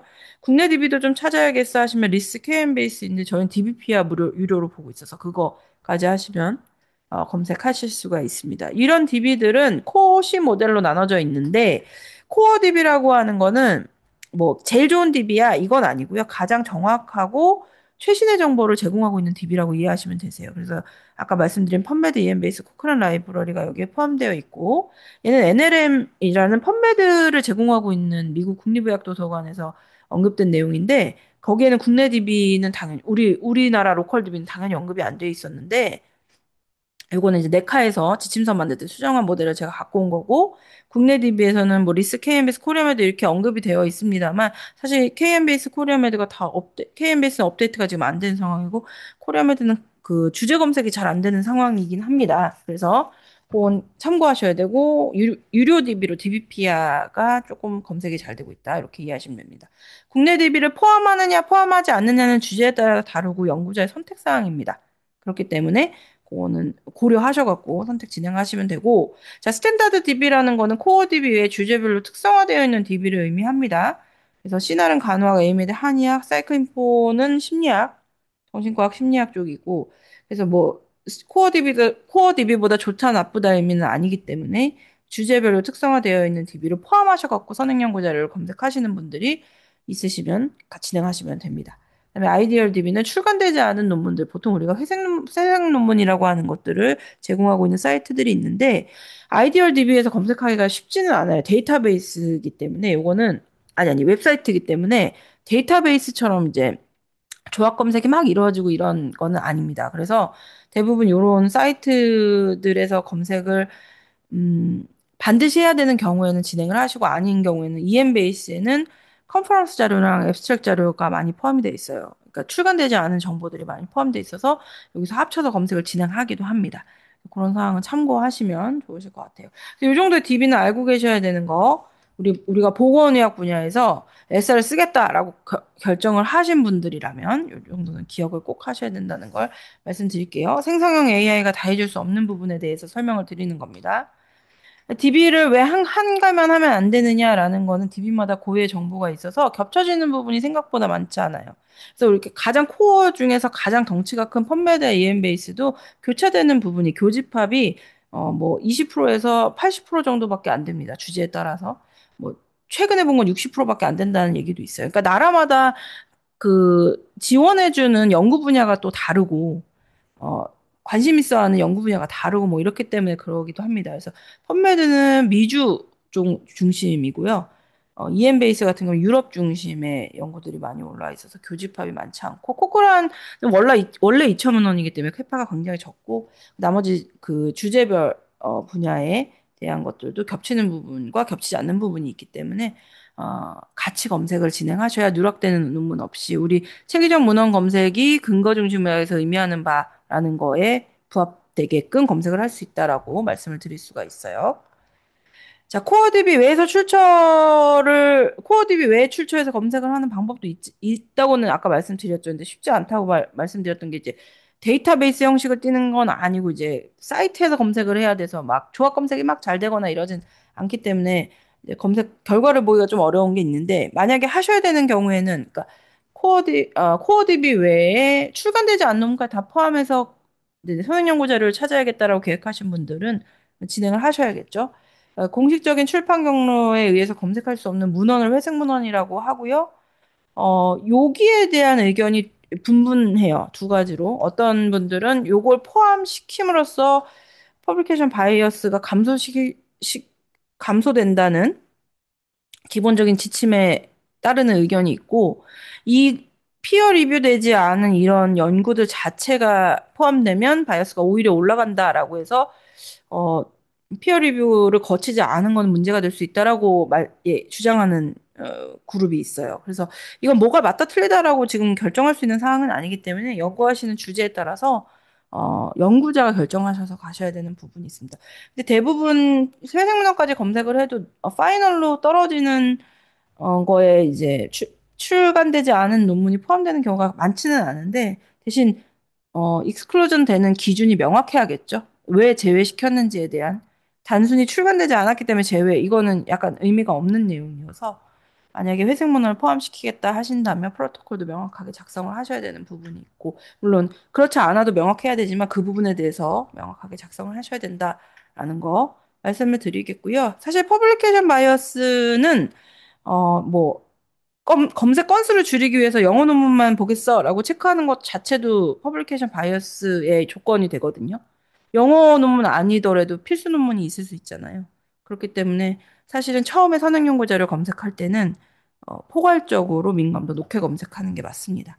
근데 어쨌든 코어DB 외에 출처에서 검색을 하시려면은 웹스트리나 컨퍼런스 자료가 필요한 부분이 많아서 EMBase라는 DB나 웹 오브 사이언스라는 공식적인 DB들을 활용하시는 걸 권해드리고 그 외에 뭐 레퍼지토리나 리포트 사이트들 뭐좀 있는데 프로스페러도 거기에 포함되어 있습니다.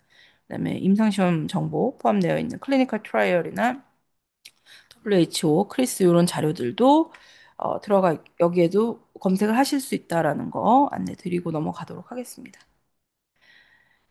우리가 체계적 문헌 검색을 진행하려면 체계적 문헌 고찰의 핵심 질문을 파악해야 되거든요. 근데 체계적 문헌 고찰에서 핵심 질문, 그 프로토콜 안에 있는 내가 연구하려는 주제에 대한 거는 굉장히 중요한 포인트가 되죠. 제일 중요한 포인트가 되는데 체계적 문헌 고찰을 시작하는 데 있어서 가장 우선적이고 중요한 일이 그 핵심 질문을 작성하는 건데 그게 연구의 초점을 결정하는 일이다. 포커스를 결정하는 일이다라고 얘기하고 있습니다. 그것을 위해서 핵심 질문을 명확하게 만드는 일이 가장 중요하죠. 그래서 핵심 질문을 명확하게 만들어서 구체화시키는 과정이 필요합니다. 프로토콜이 한 번에 작성되지 않고 선행연구 자료나 기존 연구 동향 파악해서 수정을 좀 진행하시는 경우가 많이 있으세요. 그래서 임상 질문을 결정하고 구체화시키는 과정이 진행되고 거기에 따라서 피코라는 프레임워크에 따라서 이렇게 핵심 질문을 구성한다라고 말씀드릴 수 있겠고, 이런 구조화된 프레임워크가 대표적인 게 피코다라고 말씀드릴 수가 있겠습니다. 그래서 환자 또는 문제를 어, 기재해놓고 거기에 대한 개입 예우인자 노출 같은 인터벤션을 기재하고 거기에 대한 컴패리즌을 또다시 구체화시키고 그래서 결과로 내가 무엇을 볼 것인지를 작성해 놓는 피코 프레임에 맞춰서 우리가 핵심 질문과 음, 그 관련된 피코 질문의 구조화를 작성해야 된다는 거는 SR 작성하시는 분들이 꼭 진행하셔야 되는 사항이다라고 말씀드릴 거고요. 요 내용들이 잘 정리가 되어 있어야 그 다음 단계인 체계적 문헌 검색을 진행할 수가 있습니다. 자, 검색에 있어서 가장 중요한 거는 키워드 선정이에요. 내가 무엇을 가지고 검색을 하느냐거든요. 우리가 생성형 AI 검색할 때 프롬프트가 중요하다라고 얘기하는 것과 사실은 일맥상통하는 겁니다. 그러니까 생성형 AI는 자연어 검색이에요. 우리가 그냥 말하듯이 보통 내추럴 랭귀지로 물어봐도 답변을 해주는 거거든요. 근데 학술 데이터베이스 같은 경우는 내추럴 랭귀지로 대답하면 답을 잘 못 해줘요. 통제된 언어로 매핑을 시켜야 되기 때문에 그래서 검색 키워드라는 걸 선정하게끔 되어 있습니다. 그래서 생성형 AI하고 학술 DB가 완벽하게 이제 차이가 나는 부분이 그런 부분이거든요. 자연어 검색인 것인가 아니면 통제어 검색인 것인가 이런 부분인데 이제 우리가 생성형 AI에 굉장히 열광하는 가장 큰 이유는 내가 물어보고 싶은 대로 물어봐도 답을 해준다는 거거든요. 근데 학술 DB에 잘 접근하지 못하는 가장 큰 이유는 내가 물어보고 싶은 대로 물어보니까 답을 잘 안 주는 거. 그게 그 차이점이 있다는 거죠. 그래서 우리가 학술 데이터베이스를 꼭 반드시 검색해야 되는 SR 논문을 작성하시는 분들, 물론 사실 일반적인 논문을 작성하시는 분들도 학술 데이터베이스를 검색하셔야 되지만, 기본적으로 SR을 작성하시는 분들이, 어, 키워드 선정을 정확하게 하셔야 된다라는 걸 말씀드릴게요. 키워드에는 통제어와 자연어가 있습니다. 그래서 통제어는 메쉬라는 통제어와 펀메드에서 제공하는 EMB에서 제공하는 EM트리 뭐 이런 것들이 대표적으로 있고 이거 외에 모든 용어들은 자연어라고 되어 있어요. 근데 학술 데이터베이스는 그 생성형 AI한테 물어보듯이 프롬프트 문장처럼 자연어 검색을 할 수 있는 건 아닙니다. 자연어 키워드로 이해하시면 될 것 같습니다. 지금 제가 말씀드리는 모든 내용은 검색에 대한 내용은 검색도 가이드라인 스테이트먼트가 있어갖고 프레스 가이드라인이라고 여기에 나와 있는 내용을 기반으로 말씀을 드리는 건데 여기에서 주제어, 그다음에 자연어 검색이 같이 진행이 돼야 된다. 체계적 문헌 고찰에는 민감도를 우선시하기 때문에 통제어와 자연어를 병행해서 사용하는 것이 가장 안전하고 포괄적이다라는 내용이 있어서 그 내용을 가져와서 말씀드리는 거다라고 드릴 수가 있겠고 이와 관련된 연구들도 상당히 많이 있었습니다. 대표적인 연구 하나에서 보여주는 그림이었는데 이제 이런 내용들이 있어요. 그러니까 미싱 메쉬텀 하거나 미싱 프리 텍스트 자연어죠. 그다음 미싱 프리 텍스트하고 메쉬 컴바인한 거를 그러니까 프리 텍스트하고 메쉬 컴바인한 것을 미싱하거나 아니면 부정확한 통제어나 부정확한 자연어를 사용하거나 하면 이제 민감도와 정확도에 영향을 미친다. 가장 많이 미치는 거는 어, 통제어를 제외했을 때. 그래서 요즘에 SR 논문 작성하셔서 검색 어떻게 했는지 보실 때 피어 리뷰가 가장 많이 먼저 보는 거는 통제어를 사용했느냐 안 했느냐. 이거 가장 먼저 본다라고 생각하시면 될 것 같아요. 근데 통제어만 쓰면은 또 미싱되는 부분이 있습니다. 통제어는 누군가가 그러니까 색인을 해 놔야지만 검색이 되는 매핑 데이터거든요. 그래서 자연적으로 최신 논문들은 통제어만 검색해서는 검색이 진행되지 않아요. 그래서 자연어 검색이 굉장히 중요하다라는 거 한 번 더 요 그림을 통해서 언급해 드리고요. DB별 통제어와 종류에 대해서 말씀드리면 보건의학에선 사실 메쉬가 가장 중요하고 많이 사용됩니다. 그래서 대표적으로 코어딥에선 펀메드와 코코넛 라이브러리가 메쉬 통제어 사용해서 검색할 수 있고 사이클인포가 메쉬 통제어 플러스 알파 자기 시스러스 포함해서 쓸 수 있고 EM베이스는 엘스비어라는 거대 출판사에서 만든 그 데이터베이스이기 때문에 자체적으로 EM 트리라고 통제어 가지고 있습니다. 이렇게 각각 통제어들을 좀 이해하시고 사용하셔야 되는 조금 불편하지만 통제어를 쓰셔야만 정확도가 높아지는 그런 부분이 있다는 걸 함께 해주시면 좋고 통제어와 자연어를 함께 검색하는 가장 큰 이유는 결국에는 통제어에 색인되지 않은 최신 논문 검색 때문이다라고 이해하시면 될 것 같아요. 그래서 메쉬라는 걸 좀 말씀을 드려보겠습니다. 우리는 오늘 메쉬 하나만 좀 제대로 이해하고 가도 좋을 것 같은데요. 메쉬는 메디컬 서브젝트 헤딩스라는 의학 용어 통제 어휘집이고요. NLM, 그러니까 펀메드 만든 미국 국립의학도서관에서 개발한 통제 어휘집입니다. 그러니까 의학 용어 간의 상하위 관계를 16개의 카테고리로 구분해서 트리 구조를 갖고 있는 사전집이고 이제 책으로 보는 사전을 데이터베이스로 만들었다라고 이해하시면 되세요. 근데 이게 뭐 의학 용어의 전체적인 대표 의학 용어다, 용어집이다 이건 아니고 펀메드를 검색할 때 사용하는 통제 어휘집이라고 이해하시면 될 것 같습니다. 그래서 사실은 연구 주제 범위 선정하실 때 최근 동향 살펴보시고 그래서 대략적으로 이 주제에 관련된 선행 연구가 뭐가 있나 해서 메시 검색 해보거든요. 그때 검색 결과가 너무 많을 수도 있어요. 선행료가 많을 경우에는 선행료가 많을 경우에는 하위어로 개념을 좀 이제 좁혀가면서 검토하는 경우도 있고 선행료가 너무 적을 수도 있습니다. 최신 연구가 없을 경우도 있거든요. 그러면 상위어로 개념을 좀 확장해서 주제를 변경하는 경우도 있습니다. 메시는 연애 1회 업데이트가 되고요. 최신 동향에 따라 모든 용어가 그렇듯이 없어지는 용어도 생기고 추가되는 용어도 생긴다. 그렇게 이해하시면 되고, 근데 메쉬에서 통제어의 가장 중요한 개념은 통제어는 정해져 있다. 이겁니다. 내가 마음대로 쓸 수 없다. 캔서 메쉬는 검색되지 않아요. 얘는 통제어가 아니거든요. 뒤에서 좀 보여드리도록 하겠습니다. 결국에는 주제와 관련된 정확도 높은 검색이 가능하다. 통제어를 썼을 때 그렇게 이해하시면 좋을 것 같습니다.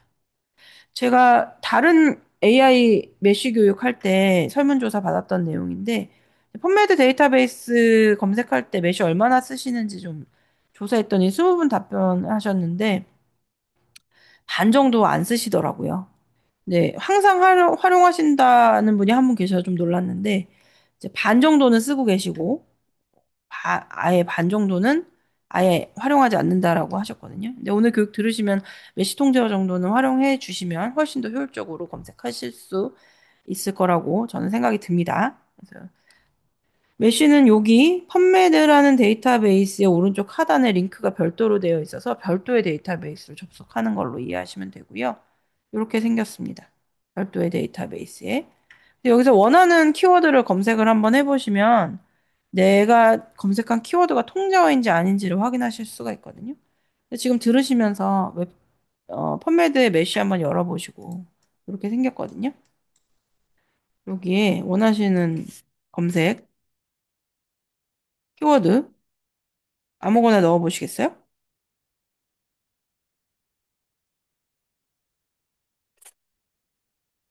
이거. 뭐 검색 진행해 보시면 이렇게 검색 결과가 나오는데 키인한 검색이 과 관련된 통제어를 보여주는 거고 그 내용이 포함된 통제어들도 같이 보여줍니다. 그래서 저는 브레스트 캔서로 검색했는데 사실 얘하고 매칭되는 건 브레스트 네오플라즘즈예요. 이거 다시 검색해 보면 캔서라고 아까 제가 통제어 아니라 그랬는데 캔서 검색하시면 네오플라즘즈라고 나오는 걸 보실 수가 있습니다. 캔서의 통제어는 네오플라즘즈구나라고 아실 수가 있는 거거든요. 이런 식으로 검색을 하셔서 활용하실 수 있는데 활용하시는 방법은 매뉴얼로 보여드리도록 할게요. 저는 인펙션 컨트롤이라고 캡처를 했습니다. 그래서 인펙션 컨트롤이라고 검색하면 인펙션 컨트롤이랑 뭐 정확하게 일치하는 게 있으면 얘가 그 통제어인 거고 인펙션 컨트롤이 포함되어 있는 용어까지 같이 보여줍니다. 그래서 클릭해서 들어가 보시면 이렇게 상세 페이지가 보여집니다.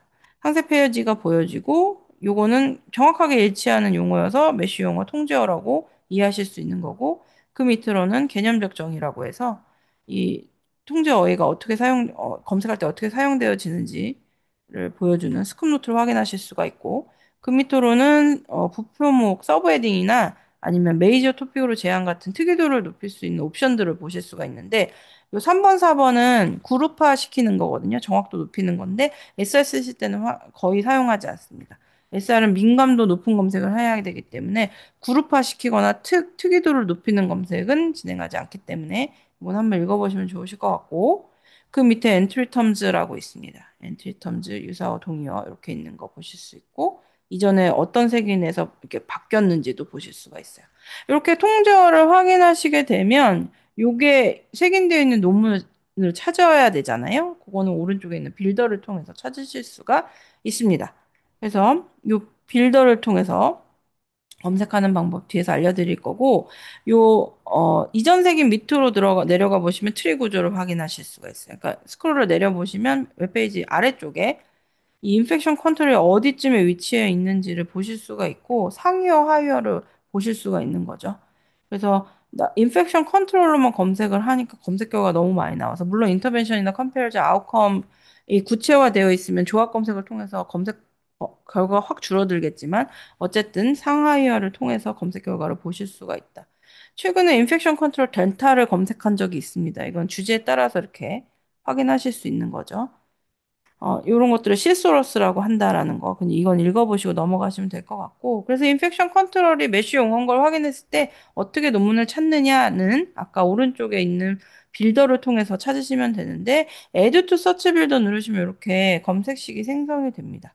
검색식이 생성이 되면 요 상태에서 서치 펌매드 누르게 되면 인펙션 컨트롤이 색인되어 있는 논문 또는 인펙션 컨트롤이 주제인 논문인 거죠. 똑같은 얘기고 이 논문을 찾아서 펌매드 창이 다시 열리면서 결과를 보여줍니다. 그래서 여기 나타난 거는 인펙션 컨트롤이 언급된 거 말고 인펙션 컨트롤이 언급도 되어 있지만 주제인 논문을 찾아줬다라고 이해하시면 됩니다. 이 뒤에 메쉬가 안 붙고 그냥 자연어로 인펙션 컨트롤을 했으면 차이가 좀 있겠죠. 그렇게 검색을 하신다라고 이해하시면 될 것 같습니다. 주제어 말고 자연어 검색을 해야 되는데 통제어 외의 것들은 다 자연어라고 보시면 되세요. 뭐 통제어의 동의어도 있을 수 있고 우리가 보통 사용하고 있는 임상 현장에서 사용되는 전문 용어나 약어도 되고 논문에서 활용된 키워드를 참고할 수도 있어요. 근데 포괄적으로 검색하기 위해 필요한 용어를 검색어로 선정하는 작업이 자연어 선정이다라고 이해하시면 됩니다. 자연어 선정할 때 참고해야 되는 사항들이 영어 기준으로 기재되어 있어요. 복수 단수, 뭐 미국식 영어, 영국식 영어 이런 것들 차이가 있을 수 있다는 거. 약어 같은 경우 풀네임이랑 잘 같이 고려해 줘야 되고 약물 같은 경우는 우리가 세 가지를 확인할 수 있잖아요. 약물명, 브랜드명, 화학명 이렇게 확인할 수 있어서 그것들을 필요에 의하면 다 검색을 해야 된다라는 거 생각하시면 좋으실 것 같고 자연어 검색이 왜 필요하냐라는 거는 이 그림으로 좀 보여드릴 건데 만약에 예를 들어서 올해 6월에 이퍼브로 출간된 논문이 있다. 그러니까 번호 정보 페이지를 부여받지 않고 논문이 통과가 돼서 그냥 이퍼브로 바로 올라왔는데 얘가 메시 통제어를 색인 받으려면 시간이 좀 필요해서 색인이 완료될 때까지 예를 들어서 2달 정도가 걸렸다. 보통 한 달에서 3개월 정도 걸리거든요. 색인이 완료되면 통제어로 검색 가능합니다. 매핑할 수 있는 데이터가 생성이 되었기 때문에. 근데 그 사이 2달 동안은 자연어로만 검색이 가능해요. 통째어로만 검색하면 누락될 수 있습니다. 최신 논문이. 그래서 자연어 검색이 필요하고 통째어로 이해되지 않는, 통째어로 정의되지 않는 용어가 있을 수 있잖아요. 모든 용어가 다 통째어로 정의되어 있지 않기 때문에도 자연어가 필요하다라고 생각해 주시면 될 것 같습니다. 통제와 자연의 검색 비교를 잠깐 해보면 인펙션 컨트롤이라고 그냥 더블 커테이션도 없이 자연어로 검색하면 인펙션도 검색되고 컨트롤도 검색되고 인펙션 앤드 컨트롤도 검색이 되거든요. 그래서 자동으로 변화는 해주지만 검색 결과가 많아요. 검색 결과가 많게 나올 수밖에 없고 어, 주제어 검색, 통제어 검색을 하게 되면 정확도가 높아진 검색을 확인하실 수가 있다라고 이해할 수 있습니다. 자연어 검색은 확장성은 좋은데 이 자연어 검색만 하면 검색 결과가 많거나 불필요한 논문이 검색될 수 있고 통제 검색만 하면 정확도가 높은 결과를 확인할 수 있지만 최신 논문이 누락될 수 있어서 두 개를 같이 검색해야 된다. 이렇게 이해해 주시면 될 것 같습니다. 자연어 검색할 때 필요한 필드 태그가 있습니다. 그래서 이렇게 더블 커텐션이라도 꼭 구검색할 때 찍어주시던가 타이틀하고 앱스트랙에서 검색해달라 또는 텍스트 워드에서 검색해달라 이렇게 정의를 내려주신 상태에서 검색을 진행하셔야 된다라고 설명드릴 수가 있겠습니다. 그다음 메쉬 키워드를 좀 찾고 싶은데 잘 모르겠다 하실 때는 메쉬 온 디맨드라고 펀메드에서 제공하고 있는 사이트가 있어요. 여기서 어, 내가 알고 있는, 내가 관심 있어 하는 키 아티클의 앱스트랙을 여기다 복사해서 붙여 넣으시고 서치를 해주시면 유사한 논문이겠죠? 그 논문과 관련돼서, 어, 주제가 아닌 제목과 초록의 텍스트를 기반으로 이제 기계 생성되는, 제한되는 메시어를 확인하실 수 있어요. 이렇게. 작성돼서 메시텀을 오른쪽에 추천해 줍니다. 그래서 이런 것도 연구자가 입력한 텍스트를 기반으로 개념어를 추천해 주는 거기 때문에 활용하실 수가 있습니다. 요거는 어, 메쉬 통제어 메쉬 데이터베이스의 메쉬 홈페이지에서 메쉬 온 디맨즈라고 해서 여기로 들어가시면 확인하실 수가 있고 여기에 관련 있는 내가 연구하려고 하는 키아티클들의 초록들을 넣으시고 서치 누르시면 관련 정보를 얻으실 수가 있다라고 말씀드리겠습니다.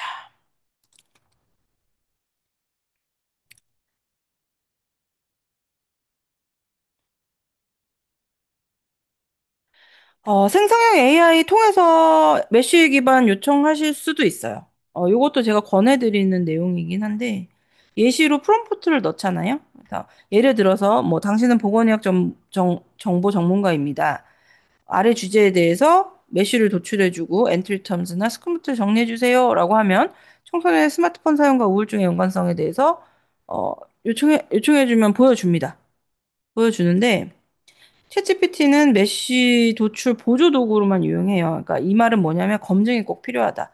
어, 할루시네이션이 있을 수 있다는 얘기로 이해하시면 됩니다. 예를 들어서 제가 고단백과 고칼로리에 대한 메쉬 용어 좀 제시해줘라고 간단하게 물어봤을 때 제시를 잘 해줍니다. 그래서 이렇게 얼핏 보면은 아 이게 메쉬 용어 정리가 잘 돼 있네, 관련 엔트리텀도 정리가 돼 있네 하고 보지만 잘 요거를 검증 과정을 꼭 거쳐야 되는 가장 큰 이유는 검색했을 때 메쉬 용어가 틀리게 나오거나 없는 용어가 있을 수 있어요. 그래서 정확성에 문제가 있어서 요거는 추천받는 건 권해드리는데 추천받고 난 다음에 꼭 검증을 한번 하셔야 된다는 거. 재미나이도 똑같습니다. 똑같은 질문 넣었을 때 이렇게 메쉬 관련된 용어 추천해 줬는데 검색했더니 결과가 없습니다. 이렇게 나오거든요. 그래서 메쉬 용어를 추천받거나 관련 자연어 키워드 추천해줘 하면 잘해줘요. 잘해주는데 이제 프롬프트를 조금 더 정확도 높게 뭐 추천해줘 이렇게 얘기할 수는 있겠죠. 근데 그렇다고 해서 할루시네이션이 없지는 않아요. 근데 어느 정도 활용하실 수 있는 부분이 또 생성형 AI에서 키워드 추천 받는 거거든요. 이것도 저는 권해드리긴 합니다. 근데 생성형 AI 기반 통제어 및 자연어 키워드 선정의 장단점이 분명히 있어요. 신속성은 너무 좋은데 정확성이 좀 떨어지는 경우가 있어요. 특히 최신 업데이트된 메시는 반영하지 못할 가능성이 매우 높습니다. 실시간 연동이 아니기 때문에. 그래서 이 부분은 추천 받으시고 한번 메쉬 데이터베이스에서 확인하셔야 되는 거 권해드리도록 하겠습니다. 그다음에 초안 설계를 지원해 주기에는 굉장히 좋은데 검증 과정 필요한 거는 한 번 더 말씀드리겠고, 요 시점에서 우리 아까, 챗GPT하고 제미나이, 딥리서치 결과 나왔네요. 보면은 딥리서치 컴플리트 됐고, 16분 걸렸네요. 출처는 18개에서 검색 144건 했대요. 그래서 요거 클릭해서 보면, 이런 식으로 성인 환자 대상 심리치료 임상연구 비교라고 제목을 본인이 적어서 보고서를 하나 만들어 준 건데, 이런 식으로 챗 GPT는 내가 어디서 레퍼런스 가져왔는지 다 보여줍니다. 네이처. 근데 여기 이제 질문하실 때, 공신력 있는 사이트에서만 출처 확인해줘. 이렇게도 하실 수 있고, 이 프롬프트에 따라서 다양하게 확인하실 수 있고, 펀메드는 오픈된 정보이기 때문에 펀메드에서도 이렇게 가져오고, 중간중간 표도 작성되어 있고, 이 상태로 뭐 출력하셔갖고 검토하시면 충분히 주제 선정하실 때 초기 단계에 도움을 받으실 수가 있고요. 출처 여기서 오른쪽에서 확인하실 수 있고, 제미나이 역시, 이런 식으로 오른쪽에 별도로 보고서를 만들어 줍니다. 보고서 보기가 훨씬 더 재미나기가 깔끔하긴 하거든요. 근데 얘도 이렇게 자세하게 출처를 보여줍니다. 출처 중에 일부가 다른 내용이거나 잘못된 경우가 있을 수도 있어요. 아직까지는 완벽하지 않습니다. 그리고 여기에는 유료 학술 데이터베이스는 들어가 있지 않다는 점 좀 확인하셔야 되고, 이 내용들을 통해서 선생님들이 분명히 최신 연구 동향도 파악하실 수 있고, 주제 범위나 주제 내용을 변경하실 수도 있거든요. 충분히 도움이 되실 수 있는 내용이라고 생각이 됩니다. 이런 식으로 정리가 된다는 거 보여드리려고 제가 딥리서치 한번 돌려드렸습니다. 여기 재미나이는 출처 이렇게 다 보여주고 있어서 사용된 소스 다 보여주고 있어서 공유 및 내보내기 다 하실 수 있습니다. 충분히 활용하실 수 있는 보고서 형태의 자료들 보실 수 있고 또 여기서 일부 내용을 가지고 정확도 확인해줘라고 다시 재질문하실 수도 있어요. 그런 식으로 계속 생성형 AI를 통해서 주제를 선정하시거나 주제를 확정하실 때 도움을 받으실 수 있는데 얘가 레퍼런스의 전부다라고 생각하시는 건 안 된다라는 거 한 번 더 말씀드리도록 하겠습니다. 생성형 AI도 잘 활용하시면 충분히 도움이 되실 수 있는 부분이 있고, 키워드 선정하는 것도 분명히 도움받으실 수 있는데, 자연어가 너무 광범위하게 나올 수도 있고, 메시 통제어가 다른 게 나올 수 있기 때문에 확인 한번 하셔야 된다는 거 말씀드릴게요. 그래서 이렇게 정리된 내용을 가지고 결국에는 검색 전략은 어떻게 짜야 되는가라고 말씀드리자면 민감도가 높은 검색 전략을 수립해야 되는데 그게 체계적 문헌 고찰의 기본적인 방향이에요. 체계적 문헌 검색 전략 수립 방향이고 대신에 정확도도 어느 정도 포함하고 있으면 좋을 정도의 밸런스를 좀 맞춰서 검색 전략을 진행하셔야 된다. 그래서 사실은 검색도 한 번에 진행되지 않고 주제가 선정이 되면 주제에서 키워드 추출한 다음에 여러 번의 검색을 좀 돌려보고 검색식이 완성이 됩니다. 그래서 사실은 한 번의 과정으로 끝나지는 않는 것 같아요. SR을 지금까지 제가 많이 코어를 하고 그다음에 컨설팅을 해드리면서 느낀 거는 체계적 문헌 검색법이라는 게 한 번에 끝낼 수 있는 작업은 사실 아니고 여러 번 조율 과정이 필요하다라는 걸 말씀드리는데 기본적으로 어, 민감도를 높이는 방향으로 검색 전략을 수립하는 게 체계적 문헌 검색의 검색 전략이다라고 이해하시면 좋을 것 같습니다. 그래서 아까 제가 메시에서 특이도를 높이는 옵션은 사용하지 않는다 이 얘기를 말씀드렸다고 이해하시면 좋으실 것 같아요. 그래서 검색 전략 구성은 이렇게 되는 거죠. 아까 피코라는 프레임에 맞춰서 작성된 내용을 기준으로 페이션트 뭐 인터벤션, 컴패러즌 또는 아웃컴 이렇게 요 가운데 있는 걸 내가 찾아내는 게 검색 전략의 구상이다라고 말씀드릴 수가 있겠고 예를 들어서 뭐 포토테라피의 그 욕창과 관련돼서 뭐 내가 검색을 좀 해야겠다라고 하시면 이제 욕창과 관련된 통제와 자연어를 검색한 거 그다음에 관련된 뭐 포토테라피, 레이저 테라피와 관련된 통제와 자연어를 검색한 거. 내가 찾는 건 여기 요 엔드 부분이겠죠. 이렇게 한 다음에 여기다가 추가적으로 RC 논문만 보겠어. 또는 난 성인 대상으로만 하겠어. 뭐 이런 식으로 필터링해서 제한할 수 있다라는 거. 학술 DB에서 진행할 수 있는 필터링이 있다라는 것까지 이해하시면 좋으실 것 같습니다. 요 엔드 부분, 요 부분이 결국 저희가 찾는 내용이겠죠. 그래서 이렇게 조합 검색을 진행할 때 중요한 건 불리한 연산자 and or not 사용하게 되는데 사실 not은 사용하시면 교집합도 빠지기 때문에 not은 권해드리지 않아요. not은 뭐 동물연고 제외 정도 사용하고 있습니다. 같은 개념끼리는 or로 묶고 다른 개념끼리는 and로 모아서 교집합의 내용을 확인하는 거를 불리한 연산자로 활용한다라고 이해하시면 될 것 같습니다. 그래서 어떻게 검색하느냐라는 걸 그림으로 좀 보여드릴게요. 이거 읽어보시면 될 것 같고, 같은 컨셉끼리, 그러니까 P, 대상군에 해당되는, 그러니까 대상에 해당되는 또는 문제에 해당되는 용어에 메쉬 용어하고 자연어 용어, 통제어와 자연어로 5할로 묶은 한 묶음이 있겠고, 그다음에 인터벤션이나 또는 컴패리즌 아웃컴도 있을 수 있는데 거기에 통제어와 자연어를 5할로 묶은 한 묶음을 파이널로 엔드 조합하는 것이 검색식 작성의 기본이다라고 이해하시면 될 것 같고 거기에 추가적으로 SD, 스터디 디자인을 제안하실 수 있고 낫 검색 같은 경우는 동물 연구 제외 정도 포함할 수 있다. 이 정도의 개념이고 기본적으로는 P&I 검색을 진행한다라고 이해하시면 될 것 같습니다.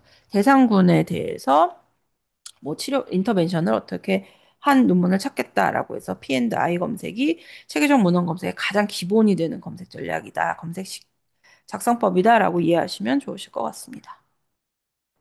그래서 코어DB 사실 오늘은 이론적인 내용들만 해서 이제 코어DB 검색법은 저희가 따로 또 이제 SR 교육을 잡긴 할 건데 코어DB에는 펀메드, 그다음에 EM베이스 코크란이 있습니다. 그래서 간단하게만 말씀드리고 넘어가면 펀메드는 지금 문제가 이제 미국 정부에서 자금을 지원 중단해서 계속 요 노티스가 뜨고 있거든요. 펀메드에. 펀메드는 무료 DB 중에 굉장히 좋은 보건의학 쪽에서 가장 많이 사용되고 있는 딥인데 이제 펀딩이 중단돼서 내년부터 어떻게 될지 좀 모를 위기에 좀 처해 있긴 합니다.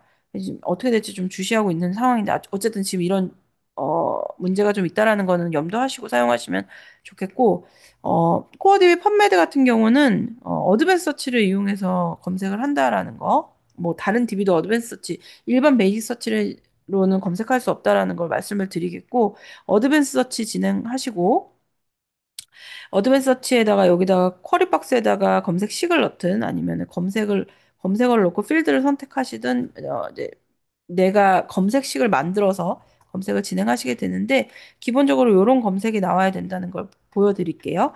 이제 예를 들어서 청소년이 스마트폰 사용에 뭐 아웃컴으로 수면 습관 스트레스 우울증을 보겠다라고 하시면 이제 청소년에 대한 통제와 그 자연어를 검색한 한 그룹, 그다음에 인터벤션에 해당되는 스마트폰에 대한 통제와 자연어를 한 어원로 묶은 한 그룹, 그다음에 아웃컴에 해당되는 수면 습관과 스트레스, 우울증에 대한 통제어와 자연어를 한 그룹을 묶은 다음에 파이널로 엔드 조합한 결과를 보겠다라는 거예요. 이런 식으로 검색을 진행하셔야 되고 이 검색식이 나중에 SR 논문과 함께 제출이 돼야 된다라고 이해를 하시면 됩니다. 이 검색 방법은 오늘 제가 설명드리지 않을 거라 이런 식으로 넘어가는 점 확인해 주시면 좋을 것 같고요. 그래서 개념은 아까 제가 그림으로 보여드린 것처럼 P and I가 기본인데 저는 아웃컴까지 본 P and I and O 형식의 검색을 진행했다라는 거, 이런 식으로 진행한다라는 거 보시면 이렇게 태그가 있어야 되고요. 제한 검색이 진행이 돼야 된다는 거, 통제어와 자연어 이걸 확인하시면 좋으실 것 같습니다. 최종 검색 P and I and O 했는데 아웃컴을 한꺼번에 다 묶은 거죠.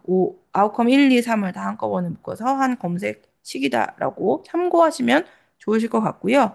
요게 사실 이렇게 엑셀로 정리가 됩니다. 이렇게 엑셀로 정리가 돼서 이제 서브미션 하실 때 같이 제출이 되는 서플리먼트 테이블이 된다라고 생각하시면 좋으실 것 같습니다. EM 베이스도 저희가 원래 정식 교육하는 이틀 교육할 때 2시간 검색하는 교육에는 검색 방법을 다 알려드리는데 EM 베이스에 대한 설명 읽어보시면 좋으실 것 같고 이렇게 생겼습니다. 얘는 한 페이지에 다 보여지는데 빌더의 히스토리, 그다음 검색 결과, 왼쪽에 필터까지 다 보여지거든요.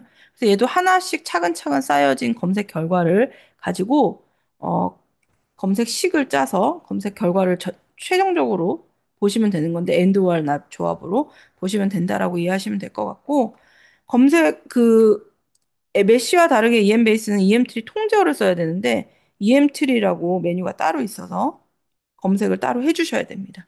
그래서 메쉬와 EM트리가 용어가 다를 수도 있고, 트리 구조 자체도 다를 수도 있다는 거는 염두하시고 확인을 꼭 하셔야 된다는 걸 설명을 드리도록 하겠습니다. 이 동의어, 엔트리텀 시너미가 조금씩 다르기도 해요. 그러니까 정의한 바가 다르기 때문에 그렇습니다. 그래서 펀메드와 EMBAS는 각각 검색을 제대로 하셔야 된다는 점 여기서는 기억하시고 이 정도만 기억하시고 진행하시면 좋을 것 같고 검색식은 이렇게 나옵니다. 어드밴스 서치에서 나오면 P 조합 하나, I 조합 하나에서 AND로 묶으면 결과. 건수를 클릭하면 하단에 바로 보이게끔 되어 있는 게 EMBAS의 포맷이다라고 보시면 될 것 같습니다. 코크란 라이브러리는 코크란 그룹에서 만든 2차 문헌이라고, 2차 정보원이라고 제가 말씀드렸죠. 여기에는 일반 오리지널 아티클이나 뭐 케이스 리포트 같은 1차 문헌들은 포함되어 있지 않아요. 통제어로 메쉬어를 활용하고 있고요. 그래서 구성 자체가 여러 개의 DB를 한꺼번에 모아놓은 라이브러리 형태의 DB입니다. 그래서 우리가 검색할 때는 반출할 수 있는 거 코크란 리뷰, 코크란 프로토콜, 트라이얼스 이렇게 세 가지의 검색 결과를 반출할 수 있다라고 이해하시면 될 것 같고 여기 보시면 서치 매니저에서 검색식을 쭉 검색하실 수 있고 검색 결과를 클릭하시면 리절트 항목이 하단에 진행이 되는데 각각의 데이터베이스별로 검색 결과가 보이고 우리가 반출할 수 있는 건 코크란 리뷰, 코크란 프로토콜, 트라이얼 이렇게 세 가지다. 나머지는 그냥 읽고 확인할 수 있는 사이트다라고 이해하시면 될 것 같습니다. 코크란 라이브러리도 이렇게 검색하셔갖고 반출하시는 게 진행이 돼야 된다라는 거 오늘은 여기까지 말씀드릴 거고요. 여기 똑같습니다. P 조합, I 조합 해갖고 결국엔 P&I에서 검색 건수 보는 거 똑같다라고 말씀드리겠습니다. 후에 SR 교육, 검색 교육을 들으시게 된다면 여기서 각 탭에서 검색 결과 확인한 거 엔드노트로까지 보내는 거 교육 실습 교육 받으실 수 있다는 거 알려드리고 넘어갈게요. 각 DB의 검색 태그가 달라서 어려워하시거든요. 이 DB의 태그별 저희가 정리해 놓은 내용이기 때문에 확인하셔서 메쉬는 이렇게 태그 쓰는데 EMBAS는 슬래시 EXP, 코크란 라이브러리에서는 각가로 MH 쓴다. 뭐 이런 식으로 조금 차이가 있다는 거, 치환해야 된다는 거까지 기억해 주시면 좋으실 것 같고, 그래서 결국 다 검색된 거는 엑셀 파일로 저희는 정리를 하는데, 뭐, 워드로 정리하시는 분도 있고, 다 다양하긴 합니다만, 이게 정답이 있는 건 아니어서, 이렇게 정리를 합니다. 펀메드 EMBS 코크란 라이브러리. 그래서 검색 결과가 어떻게 나왔는지 보여주고, 중복이 얼마인지 이렇게 해서, 요거는 플로우 다이어그램 그릴 때 들어가는 숫자라고 이해하시면 좋으실 것 같아요. 그래서 이런 것들 다 엔드노트로 수집해서 중복 제거하고 이런 식으로 진행된다라는 걸 말씀드리고 넘어가도록 하겠습니다. 실습까지 다 하기에는 시간이 너무 많아서 그건 별도의 수업으로 다시 안내 드리는 걸로 말씀드리고 넘어갈게요. 자, AI 통해서 검색식 제시해달라고 물어보시는 분들 있으세요? 물론 잘 짜주기도 하고 그때그때마다 다른 답변을 줍니다. 그래서 한 번은 이런 경우도 있었습니다. 모든 메쉬 용어를 다 넣긴 했는데 자연어가 없었고 타 엔드 조합 처리를 하라고 식을 짜줬더라고요. 제가 청소년의 스마트폰 사용과 우울증의 연관성에 대한 펀메드 검색식 작성해줘라고 했더니 이렇게 줬거든요. 이걸 진짜로 검색해봤어요. 제가 똑같이 검색해봤더니 0건 나옵니다. 이건 당연합니다. 엔드 조합을 계속 하면 0건이 나올 수밖에 없거든요. 계속 제한하고 제한하는 검색이기 때문에. 그래서 AI가 제시한 검색식 자체는 문제가 생길 수 있어서 반드시 검증해야 되고 한 번씩 꼭 검색을 돌려보셔야 된다는 거 추가적으로 하나 더 말씀드리고 넘어가겠습니다. 정리한 내용이에요. 생성형 AI 기반 검색식 작성의 문제점은 부정확하거나 오류가 있는 검색식일 가능성이 아직까지는 많습니다. 필드 태그도 문제가 있는 경우가 있고 재현성이 부족해요. 동일한 검색 전략을 반복하기가 어렵습니다. 똑같은 걸 물어봐도 계속 다르게 나와요. 프롬프트 조금만 바뀌면 당연히 다르게 나오고 그래서 체계적 문헌 고찰의 핵심 요건의 재현성이 떨어질 수 있다는 점 이게 문제점이라는 거 꼭 기억해 주시고 최신 통제어 반영 불가능한 것도 말씀드렸습니다. 한 번씩 읽어보시면 좋으실 것 같고요. 그래서 AI가 체계적 문헌 고찰 과정 중에 체계적 문헌 검색에 미치는 영향은 정리를 해놨습니다. 연구 질문의 구조화에 있어서 목표와 일치하는지를 확인하셔야 되는 거, 키워드 및 통제어 추출에 있어서 잘못된 매핑이 있는지 검증하셔야 되는 거, 검색식 설계 및 조합에 있어서 불련 연산자나 필드 태그 오류가 있는지 확인해야 되는 거, 데이터베이스 변환에 있어서 수정 및 검토가 필요한지 검토하셔야 되는 거, 구대 DB든 직접 수동 변환이 필요하다는 것까지 정리를 좀 해놨습니다. 이렇게 보면 AI가 도움을 주는 게 별로 없는 것 같지만 완벽하게 AI가 SR을 쓸 수 없는 게 현실이기 때문에 그렇습니다. 근데 제가 앞서 말씀드린 것처럼 딥리서치라던가 키워드를 제안해 주는 거를 생성형 AI한테 도움을 요청할 때는 도움을 받으실 수가 있거든요. 내가 연구 주제를 정하려면 선행 연구 자료를 많이 보셔야 되잖아요. 그때 선행 연구 자료를 구글에서 뭐 검색한다거나 뭐 그렇게만 한정적으로 하지 마시고 학술 데이터베이스 검색을 못 하실 경우에는 생성형 AI 도움을 받으셔서 딥리서치 같은 보고서를 활용하시면 충분히 도움을 받으실 수 있다는 거. 그치만 요소까지는 아직까지는 뭐 정확하게 지원은 안 된다는 거. 이 정도 말씀드리도록 하겠습니다. 요거는 뭐 관련돼서 논문들이 너무 많이 나와 있어 하나 발췌했는데 SR에서 AI 기반 검색 도구가 사람을 대체할 수 있는지 여기는 도서관 사설을 대체할 수 있는지를 얘기했는데 결과적으로는 AI 도구로 쉽게 대체될 수 없는 부분이 있다라는 결론이 있는 논문이었어요.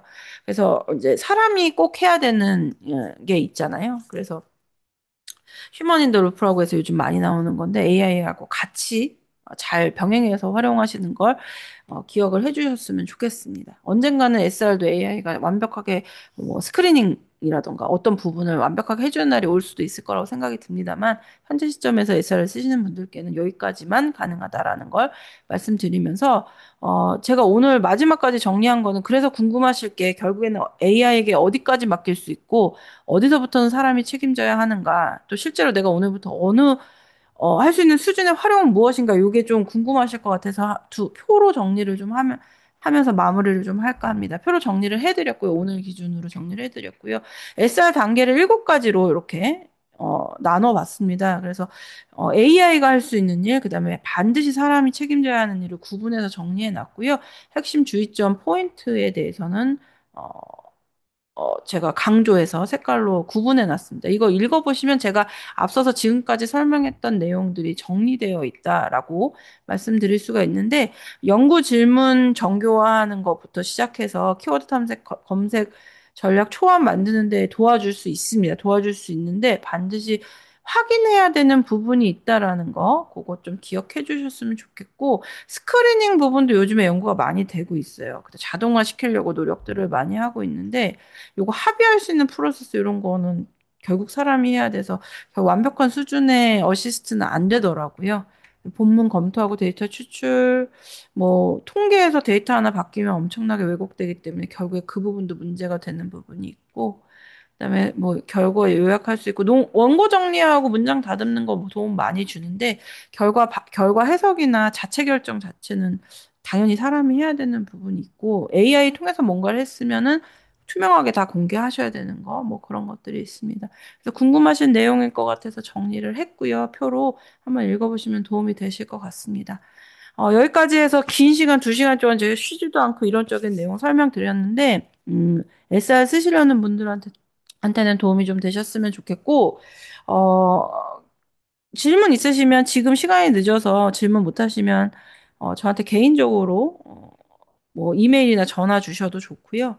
도서관에 오셔도 좋고 저한테 전화 주시고 오셔도 좋고 이 교육 내용이 유튜브로 업로드가 되긴 할 거라 한 번 더 보셔도 좋으실 것 같고 관련 도서관 교육들이 대부분 도서관 유튜브에 올라가니까 활용해 주셨으면 좋겠습니다. 지금 질문하실 거 있으시면 채팅창에 올려주시면 제가 한 5분, 10분 더 있을 거니까 확인할 거고요. 아니시면 긴 시간 너무 많이 고생하셨고요. 궁금하신 사항 있으면 언제든지 연락 주시면 답변 드리도록 하겠습니다.